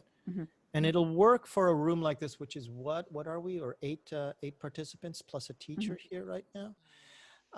But by the second or third time you do it, one of the other things that's good about SCVC in a physical classroom when they're paired, and I say ready, go, and there were two people flailing away at each other in every row, the actual, let's say person hours of speaking is much higher because everybody is speaking. Whereas here, even though the tension is up because you could be called upon next, the actual amount of time spent speaking as opposed to spent listening and being tense, the ratio goes down in terms of speaking hours. So depending on how, maybe just today I want to do it as a round, but tomorrow we'll do more breakout rooms, and maybe we'll do rounds and a breakout room today. It depends. The synchronous world is a very different place. I know that I would encourage other teachers, if this wasn't online, I would encourage them, no, just keep it to pairs. Put them only as a group of 3. You've got an odd number in the room, but then you're getting the speaking time really, really high up. But synchronous world is really different. And I'm glad that works for Mary. I'm actually probably going to be doing some of it myself. Okay. Well, the main thing is just everything we are doing now, we have to think, how can we do it on Zoom? Yeah. How can we take it online? So yeah, that's why. Okay. Absolutely. Sorry. So you would also practice, sorry, Catherine. I was going to say, so when you had an odd number, you have them in a 3? You don't pair up? Okay, so you have them go in a triangle. You imagine, let's say I've got a class of 18 students, right? And here I am at the lectern looking to the back of the room, and in front of me are rows of desks and an aisle down the middle, okay? So I tell the kids, you saw that video, right, Catherine? Yeah. Okay, so I tell them to turn their chairs 90 degrees so they're facing each other, okay? Now, if there's an odd numbered kid, I tell them to go sit in the back so that there's naturally a group of 3 at the back. And then they just switch from there. But the group of 3 with the odd number is only at the back. Okay. Now, if I have a much larger class, if I have 36 students as opposed to just 20, then the one corner will be over there as an odd number. Got it. You then go on to, I don't like summer. I don't like summer. I don't like summer. I don't like summer. I don't like summer. I don't like summer. I like winter. I like winter. I like winter. Do you like winter? It is enforced that the answer is in the negative. So even if I say I like winter, do you like winter? The answer has to be I don't like winter, whether you like winter or not. Tell them it's just a grammatical practice. Don't read anything into it. But you can have a lot of fun with it. Okay, you can have a lot of fun with it. Like, for example, let's see, who would probably get this joke? Catherine, I'm going to call on you again, okay? Okay. Catherine, so I don't have a diagram for it, but it's the negative answer and a positive new word and a positive question, okay? Okay. Okay. So here we go. Okay. I don't like winter. I don't like winter. I don't like winter. I don't like winter. I don't like winter. I like summer. I like summer. I like summer. Do you like summer? I don't like summer. I don't like summer. I don't like summer. I like snow. I like snow. I like snow. Do you like snow? I don't like snow. I don't like snow. I don't like snow. I don't like snow. I don't like snow. I don't like snow. I don't like snow. I don't like snow. I don't like snow. I like English. I like English. I like English. Do you like English? I don't like English. I don't like English. I don't like English. I don't like English. I don't like English. I like French. I like French. I like French. I like French. Do you like French? I love French. No, I'm just kidding. I do love French. So you can have a lot of fun with that. I sometimes throw in things like a really popular actor. And I say, I like this popular actor. And then I know a girl who actually really likes that popular actor now has to say that she doesn't like that popular actor. Really fun. So you practice the negative. And then I'm going to show you the next diagram, which combines the practice that they just did with the positive and the negative. And it teaches them how to, again, practice their mean length runs. So at first, you can see here that there's a choice between and but, because depending on how they choose whether to put a negative here or a can you see my cursor, by the way? Okay, whether they intend to put a negative here or a negative there. Okay, this is kind of an advanced thing because now they have full choice. Before I would enforce it and I would say the first answer is a negative and the new word uses a positive, so it has to be but. Right? Now let's switch that up, everybody. Okay, now all of it is negative, so it's and. I don't like winter, I don't like winter, I don't like winter, and I don't like snow. Do you like snow? So that's and, because they're of the same, like. But that doesn't mean it's just negatives. If you can say, I like winter, I like winter, I like winter, and I like snow. But if they're of not the same like, if either one is a negative and a positive, then it has to be but. So now they get that as a chance to practice negatives matched with positives, positives matched with negatives. Okay. And then at a certain point, I tell them, now tell me the truth. Before I've been telling you that you have to say you don't like winter when actually you like it. Now I want you to tell me the truth. If you don't like winter, say you don't like winter. If you like winter, say you like winter. Your partner says they don't like winter, but you like winter, well, then tell them the truth. You like winter. Now you're starting to slowly release the structure control and telling them now you can tell the truth. So for example, Bill White. Oh, yes. You good with this, dude? It means that you can say negatives and positives wherever you like. Okay. Okay. Okay. I don't like summer. I don't like summer. I don't like summer. I don't like summer. I don't like summer. I don't like summer. I don't like summer, but I like summer vacation. I don't like summer, but I like summer vacation. I don't like summer, but I like summer vacation. Do you like summer vacation? I like summer vacation. I like summer vacation. I like summer vacation. I don't like fall vacation. I don't like fall vacation. I don't like fall vacation. I like summer vacation, but I don't like fall vacation. Do you like fall vacation? Okay, so just a couple of things. You came up with fall vacation as a simple sentence, when what I want you to do is actually come up with the new object as part of the compound sentence. Which is fine. You know, that was my fault because I'm accelerating the demonstration pace. If I hadn't accelerated demonstration pace, you probably would have naturally fallen into it. Yeah. But also too, you demonstrated a tactic that a lot of students do. They go, I don't like summer, I like fall vacation. You stretched out, which is fine. But I would only show that as an advanced tactic. I wouldn't encourage them to start doing that. I want them to keep a specific pace and use repeating as the tactic right now to give themselves time to think. So just a couple of little things. Oh, it's okay. Teacher's a bully. Teacher's a bully. You guys want to try this, or yeah? Or I can just keep going because you probably know what it's like now. Okay, so let's just keep going. I don't need that. Well, no, you know what? I'm just going to minimize that. So back to share.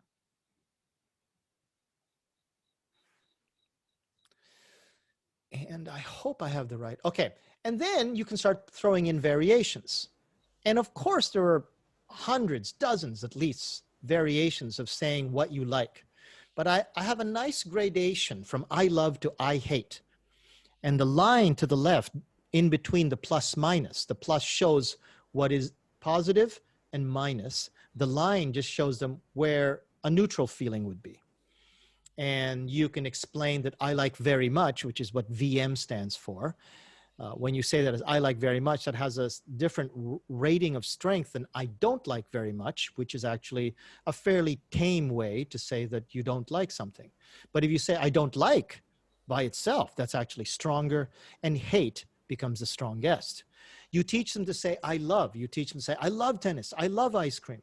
They hesitate to say things like I love ice cream or I love dogs, because to them, aishiteru hodo is not something that you say very easily in Japanese, so they don't translate that very easily into French, into English.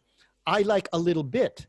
Try to tell them, please don't fall back into your old habits of saying, oh, tennisu, oh, ritu raiku.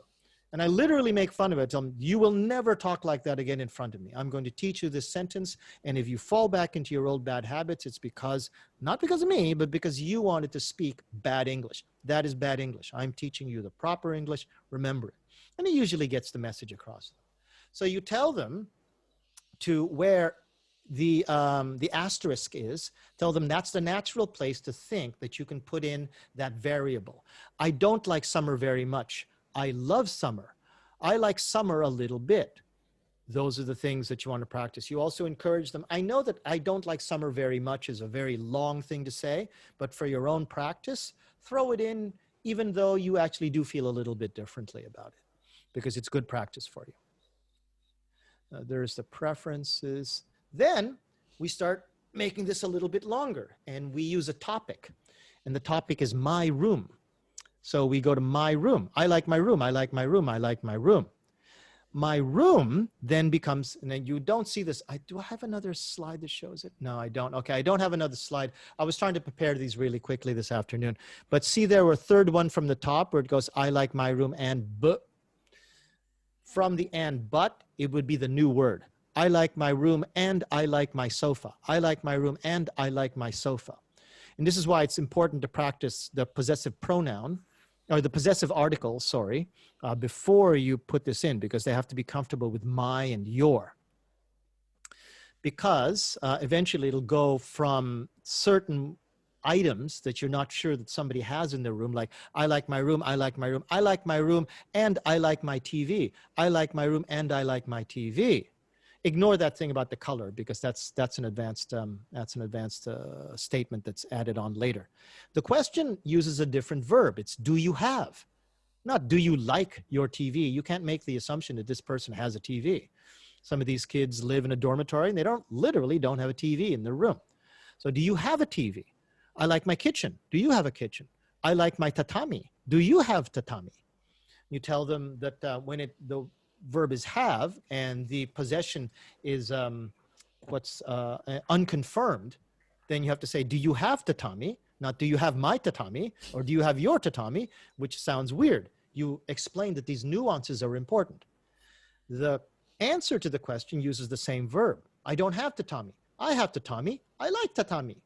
I like my tatami. I like my tatami. I like my tatami. I like my tatami. I like my tatami, and I like my sofa. So on and so forth and so forth. Then you can insert information sentences. My sofa is red. My sofa is red. My sofa is red. My sofa is red. Do you have a sofa? Then from there, you can encourage them to say things like, my sofa is big. My sofa is red. You then, unfortunately, I don't have all the slides. Besides, we're running out of time. The topic goes from my room to family. I like my family. I don't need this. I like my family. I like my family. I like my family. I like my family. And I love my sister. I like my family and I love my sister. I like my family. I love my sister. My sister has a car. My sister has a car. My sister has a car. My sister's car is blue. My sister's car is blue. My sister's car is blue. I love my sister. Do you have a sister? I have a sister. I have a sister. I have a sister. I have a sister. I love my sister. I love my sister and I love my brother. I love my sister and I love my brother. I love my sister and I love my brother. My brother has a fishing pole. My brother has a fishing pole. My brother's fishing pole is blue. My brother's fishing pole is blue. I love my brother. Do you have a brother? Etc. You review the vocabulary for niece and nephew, grandfather, grandmother, probably not necessarily grandfather, grandmother, great-grandfather, brother-in-law, et cetera, et cetera, et cetera. You review the vocabulary that you need to describe things around the room, to describe the sorts of things that a brother would own, a baseball glove, an apron for your mother. You use character words. My mother is nice. My father is kind. My brother is stupid. My sister is smart. My sister is beautiful, et cetera, et cetera. Use all of these words, and you start building up their ability to say what they want to say. And then you start saying, you know what, let's just talk about family. And you'd be surprised if you scaffold it properly. If you give these kids lots of options and lots of confidence, when you say speak, they will speak.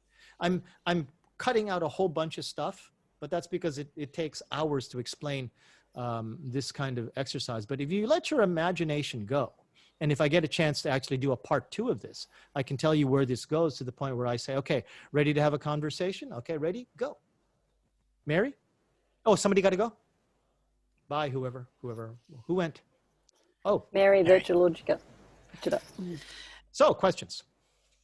How much of your shadow reading is this, you pair it with shadow reading, or, I mean, are they codependent? Can you not have one without the other? Oh, you don't have to have them both, but I do about 15 minutes of, by the way, it's called shadow talking. Sorry, shadow talking. Shadowing is another word for it. Shadow reading wouldn't make sense. No, it wouldn't. I was thinking of the demonstration where she was reading the book and you were repeating after her. Right. Okay. Yeah. So that's the demonstration of how to do it. Right. Then we do it, and then I would do that for about 10 minutes a class. And then we do a variation where I bring in an article, and this takes a long explanation too, but they're reading it for speed. So it's speed reading practice. Then we do some shadow talking while you're looking at the words. That whole warm up using shadow talking is about 15 minutes. Then we go into these fluency exercises. Yeah, so that breaks up the 90 minutes and you're not just doing this. Yeah, exactly. Exactly. Yeah. It is a lot to ask. The kids are tired at the end of my class. You can see them when they finish my class. The ones who have pet bottles of orange juice or whatever in their bag go straight for it and like chug down half the bottle because they've been talking so much and they're just exhausted. But they look, energized, and they look relatively happy with what they did. So my other question then was assessment. Mm-hmm. Do you take a base test line, or is just everybody you test them to whatever level? So if somebody comes in and they already have an amount of fluency, and somebody who has very low fluency, do you just, if you reach a certain level, then that's fine, or do you take a baseline and then how much they improve over the course of time, which would be a lot of work. I wouldn't imagine you'd do that. No, but I'm wondering how you test. Okay. What assessment is there? Right. I would never take a baseline for each student because, like you said, that is just a huge amount of work. However, I have been considering how to get more of something like that to give each individual a sense of their improvement. Right. And you could do something like that either by telling them how to do it at home, and then how to do it in class, then maybe how to do it out of class. And maybe we have a few more minutes after I answer this question, I can tell you how to do that. But my current assessment system doesn't involve anything so elaborate, and fluency, even though it's a big part of what I want to teach, is actually a smaller part of what I have finally assessed for, because I'm not just teaching fluency, I'm teaching communication. And in communication, you're emphasizing other things like eye contact, the ability to get over communication problems, and something that I like to emphasize in a very big way, which is their speaking style. And I encapsulate that into 3 words: your eyes, your voice, and your smile. Can I see your eyes? Are you showing your eyes when you're speaking? Are you communicating with your eyes? Is your voice audible? Are you still mumbling? Are you still whispering? You can say words like intonation and enunciation, but basically, if I don't understand you, the problem isn't that I don't understand you, it's that the other students in the group with whom you've chosen to do this group test with can't understand you, and they won't be able to have a really good conversation with you. Your smile, how do you appear? Are you nervous? Are you sitting there playing with your hair? Are you looking down? Are you even trying to look like, you don't have to have a good time, but you got to look like you're having a good time. Trust me, this is an important skill, not just in English, but in Japanese, I tell them. How do you get over your communication problems? How do you make something understood when you don't have the grammar? And I'm obviously not going to help you during the test. And I show them communication workaround tactics. You got to show them what to do. And then also too, at the very bottom, because there are 4 categories, 25 points each for 100 points total, the final plus category is speed and fun. Speed and fun being one category. So are you having fun? Are you guys trying to make jokes? You're trying to enjoy each other's company with the little grammar knowledge that you have, with the little speed ability that you have. And are you trying to speak quickly? Or are you just sitting back in your chair, looking at your watch, waiting for the 5 minutes of the test to be over with? The basic structure of the test is they have to make groups of 3 or 4. They can choose whoever they want in the class. So choose wisely. Don't choose just because you think somebody got a good TOEIC score. Choose somebody that you can speak with well, somebody that you get along with well, someone that you know you can have a good conversation with. And you are given a lot of time in my classroom to practice these conversations. And the conversations are structured so they have to speak in 2 conversations, 5 minutes each. Japanese is forbidden. English only, so of course no Chinese, no Korean, whatever your native language or other good second language is, you can speak only English. From the moment that I say ready, go to the moment that I say stop, you have to keep up the conversation. Any gaps, any stops, that's also a penalty against speed because if nobody's talking, obviously speed falls to 0. The topics of the conversation are from a list of 10. And the 10 is usually very, very everyday topics like sports, music, family, money, jobs, university, boy, girl, friends. From those 10, for those 2 topics, you can choose the topic for your first conversation from those 10, and it's whatever your group wants. I have no say in it. Practice it all you want, polish it if you like, but remember, I want a natural conversation, no memorization. And then in the second conversation, same parameters, but I get to choose the topic.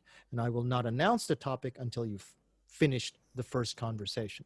So you have to be ready, you have to be practiced on all of the other 9 topics as well. Put all of your effort only into the one topic.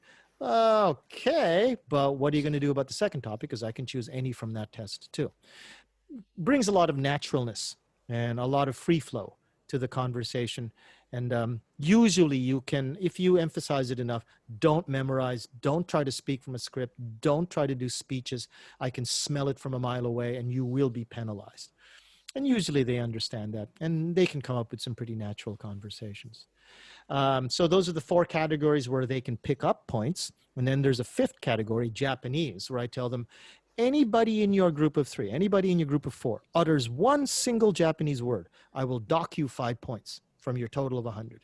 If you say, desu ne, desu ne, those are 3 words, that's 15 points. All of you lose 15 points.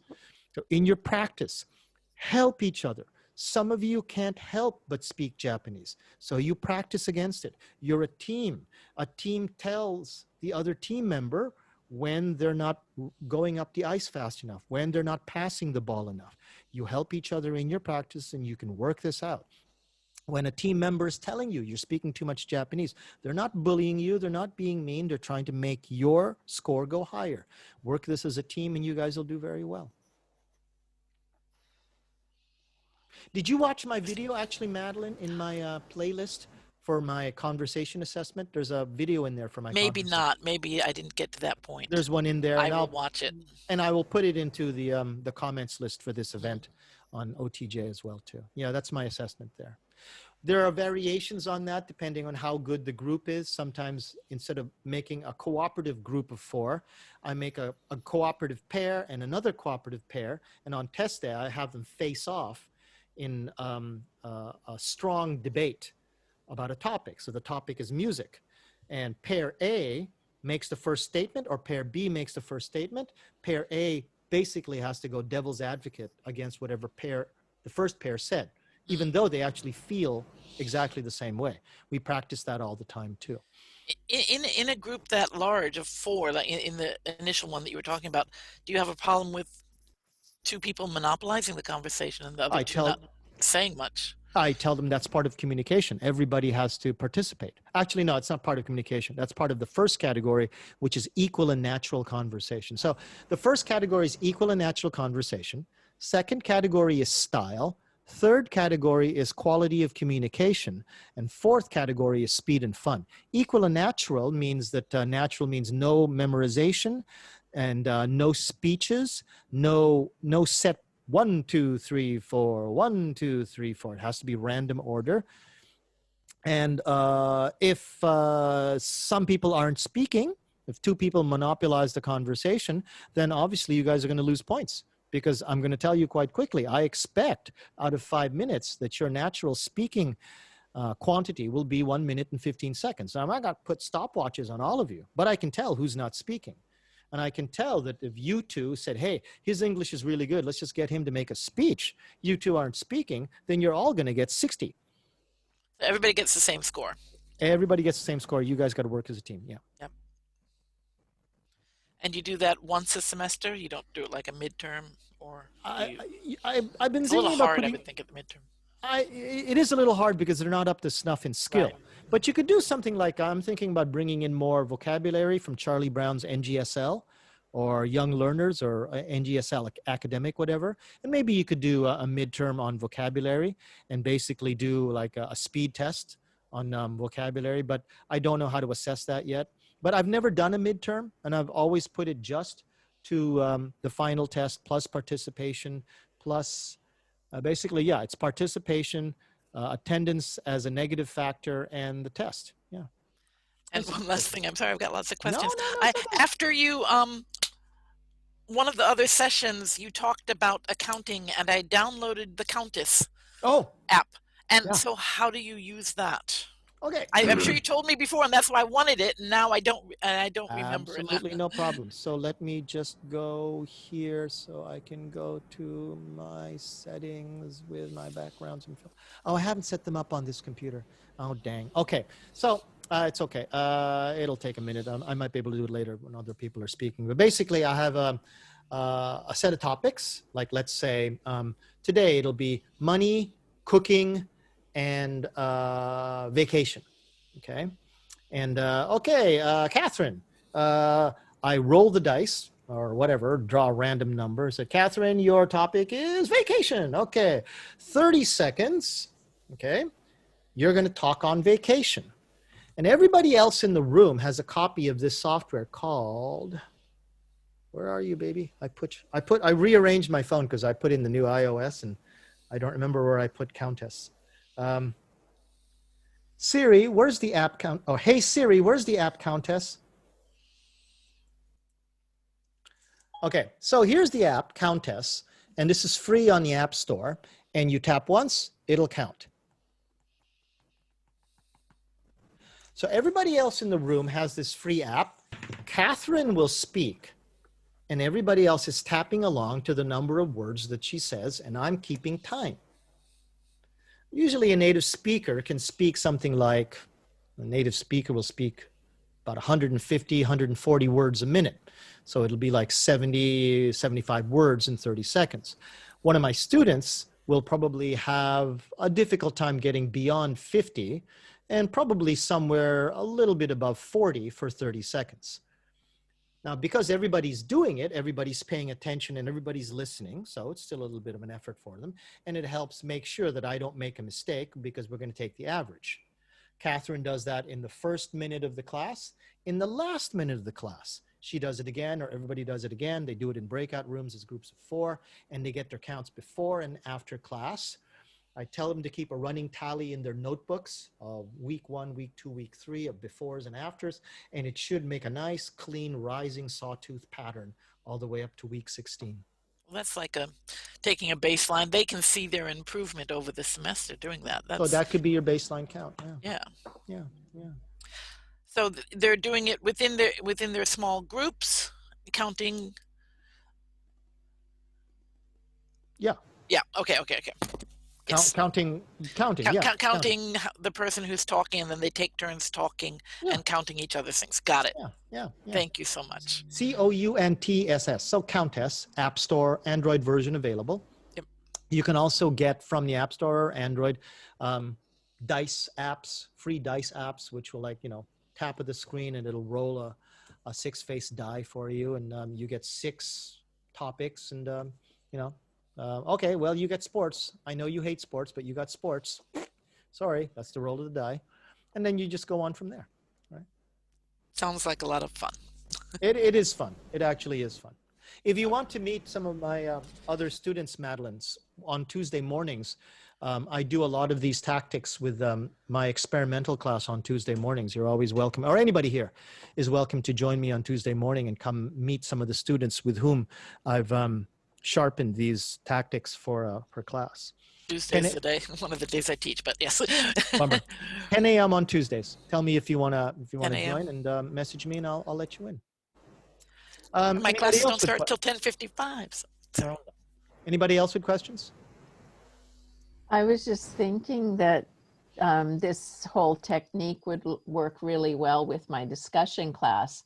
And each week at the beginning of the class, we could do 10 or 15 minutes of this kind of repetition on the topic of the day. So I like such and such. Do you like such and such? And they could warm up with opinion type repetitions to prepare them for the discussion. I want to show you one more thing. Where did I put it? Talk amongst yourselves for a second, because I realized I should have prepared this, but I didn't prepare it. So we're at 2019, 2020 files, KIT. Here we go. We're getting closer. 2020, 2C, 3C, 7D, 70. Okay, here we go. So I'm going to take you back to one of my actual blackboards that I used last semester. I'm sorry, it's of the white variety, and yes, it's radioactive. But let's see. There it is. Here's a really good one, okay? Oops, not that one, not that one. There, ooh, there it is, okay. So this is what I call word throw, okay? Very, very simple set of instructions. I say a word, you say a word. Then I say a word, but it has to be a different word from whatever anyone has said. You would then have to say a brand new word, and we keep doing this as high a pace as we can, okay? So for example, Linda. You want to do this with me? Okay. Okay, so any English word, but it always has to be a new word, okay? Okay. Okay, I'm going to turn that off. You don't need the diagram, okay? Ready? Fork. Spoon. Knife. Platter. Chicken. Meat. Home plate. Baseball. Green. Vegetables. Now, what's happening is you're reacting to what, the word I'm saying, and you're creating a reaction to it, which has a limited viability. Right. Because eventually you're going to get tired, and we're both going to get tired. But what I did was I actually had an image in my head. But you caught on to the image right away when I said fork, and you went, I think, with spoon or knife or something. I was going to go with my whole kitchen theme. So I encouraged them to actually have a theme in their heads from which they can draw an image and draw the vocabulary from there, which then trains them to have a message before they begin speaking, which is actually quite a limiting problem for these kids. They go into a conversation, they have nothing prepared to say. Without anything to say, I don't care how high your TOEIC score is, you're not going to be able to say anything. Hey, Bill, thanks a lot, buddy. Good night, all. Good night, bud. Okay. Let's see, Bill goes, that use 8, that's 7. So from there, you would double this up to 2 words. Steve, you good? Yep. Okay. Yes, sir. And the instructions are any 2 words. They do not have to be associated for meaning, associated for grammar. They can be of the same type, both adjectives, both nouns, whatever, just as long as they're both English words and they haven't been said yet in that pair. Ready? Okay. Yeah.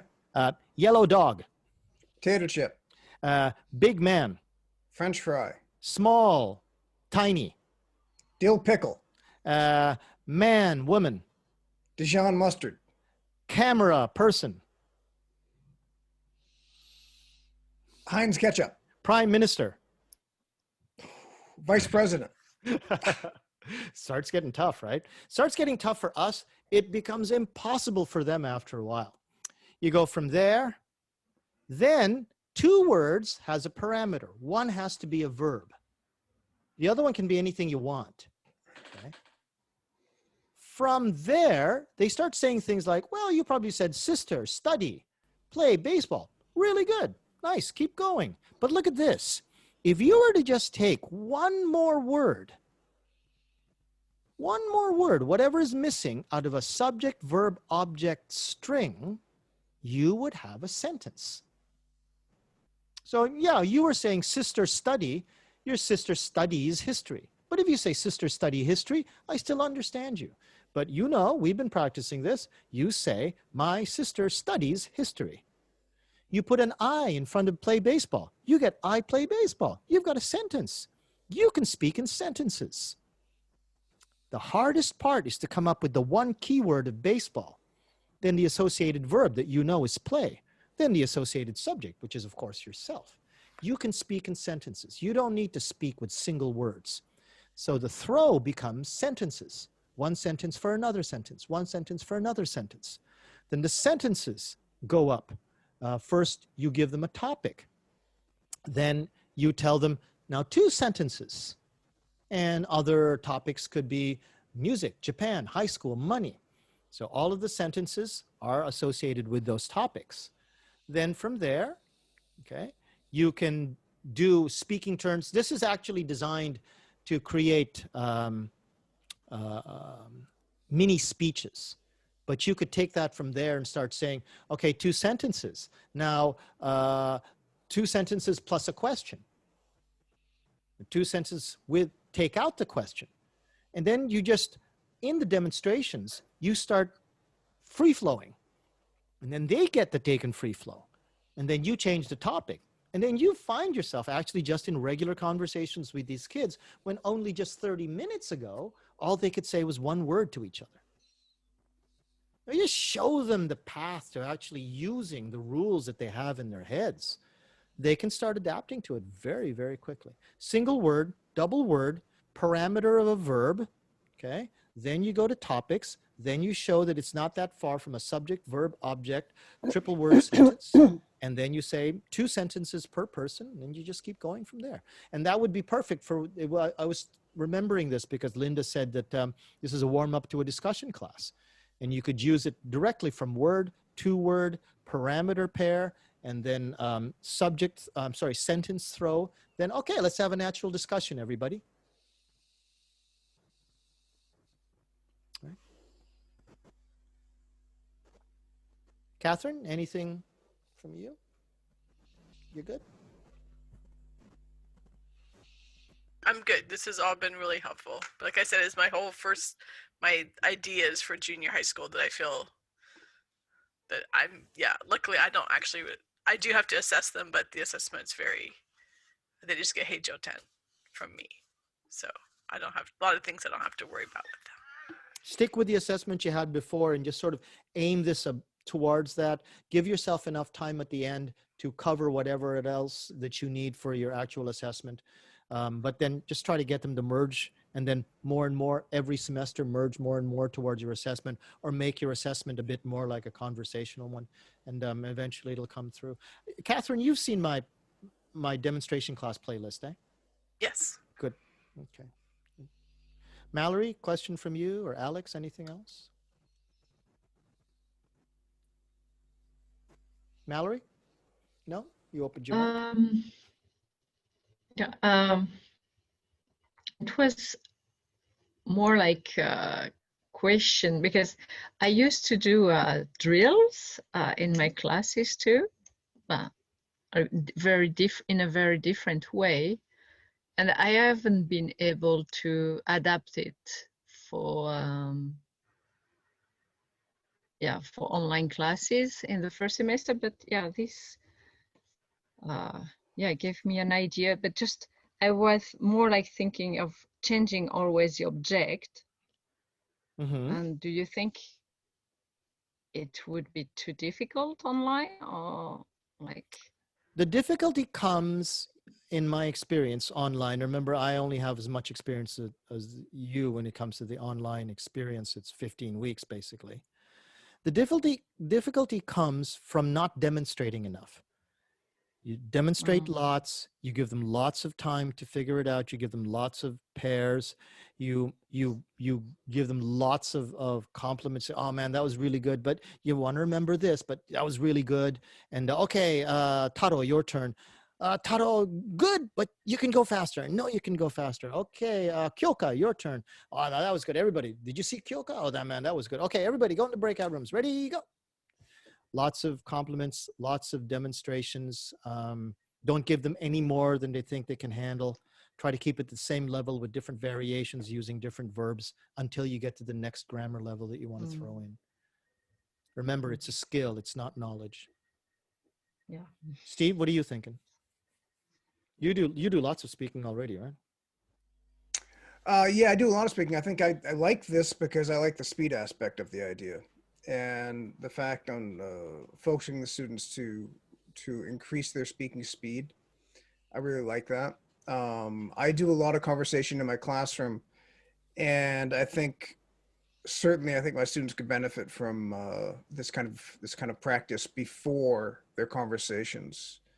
Because I think I've mentioned before, like I start every Monday morning class or every Monday class with the simple, how was your weekend? Where did you go? What did you do? Where I put them in pairs and have them have that conversation.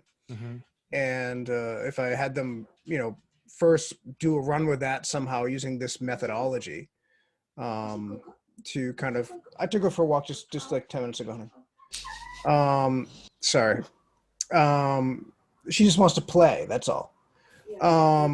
So yeah, I think my students benefit from it. That's essentially what I'm trying to say. Sorry. That's cool, man. It's cool. It's cool. Yeah. Yeah.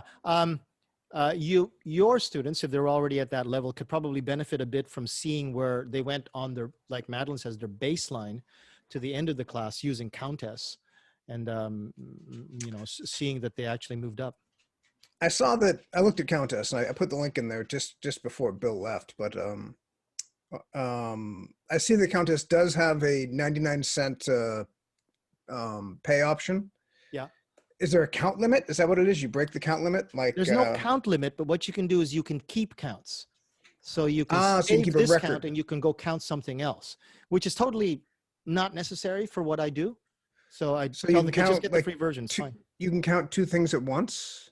I think like hundreds of things at once, if you want. But I don't know why you want to do okay, so can you label them like glasses of water I've had today and push-ups I've done today? And maybe, I don't know. I've never paid for it, so maybe you can. Yeah, okay. Yeah, but all I need it for is to tell the kids, okay, this person, count this person, okay? Next person, clear, get ready to count. I wouldn't ask the kids to pay even 100 yen for something like that. Yeah. One of the nice things about SCVC is that I would have exactly that same problem. I always did until I actually turned to SCVC. But when you've got this going and you've got a good rhythm in the class, there really isn't any time to speak any Japanese in the classroom, because I tell them, don't talk when I talk. That is an affront to me. That is rude. Okay, I'm explaining this to you, so shut up. So they can't talk when I'm talking. When I say ready, go, they have to do the drill. And yeah, you hear a couple snippets of Japanese here and there, but my limit is when they're not speaking Japanese to help the assignment go forward. Some kid doesn't know a word. Some kid doesn't know what to do in this particular thing. The other one is helping them in Japanese. Yeah, I'll turn a blind eye to that. But when they're talking about nail polish, and when they're talking about, buying new soccer shoes, yeah, then I'll do something about that. But generally, they don't have time. They don't have any time to sleep. They don't have any time to play with their phones. And I'm talking about a physical classroom. Now, of course, the online world is very different. But if you bring this into the physical classroom, whenever we get back there, either in April or in October next year, you're going to find what I find. This really does do really, really good things for how your classroom goes once we get back to physical classrooms. That I can attest. And it hasn't been that bad at all in online. I'm I sorry. start back in I the started speaking when you were speaking, and I know that's an affront to you. I apologize. Linda.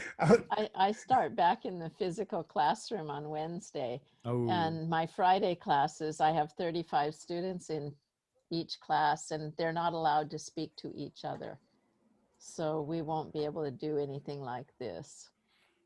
Yeah, that's too bad. I don't know how Literally- you can have a conversation class without allowing the students to speak. Are they allowed to speak at all? They just can't speak. They can speak one at a time. Then maybe can- countess. Maybe do a bit of countess with them. Okay, Maybe I don't do know how I don't understand how I could do that very much. Download the app. Okay. Break them into groups of larger groups of No, they have to sit in their chairs. They can't move around. No. Oh shit. And they're at least 2 meters apart from each other.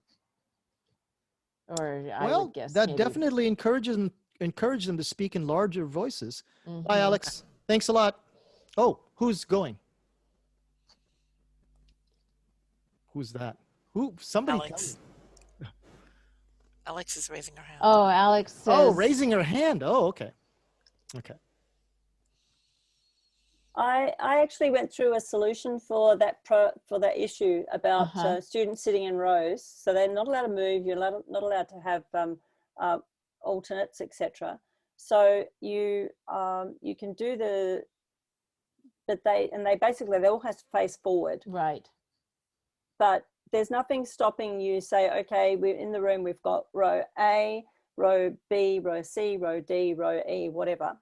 Got that right? Okay, row A, you're going to ask a question. Row C, you're going to answer. And row B, you're going to ask a question. Row D, you're going to answer. And they can do that. You can do that at the same time. But they're not allowed to speak loudly. Yeah, we went through that too. Expels the virus. Well, we did that too. So we had to explain to, this was in junior high and elementary, we had to explain to them, okay, you are no longer allowed to spontaneously use your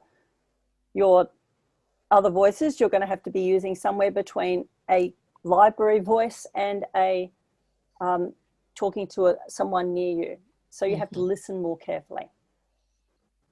But if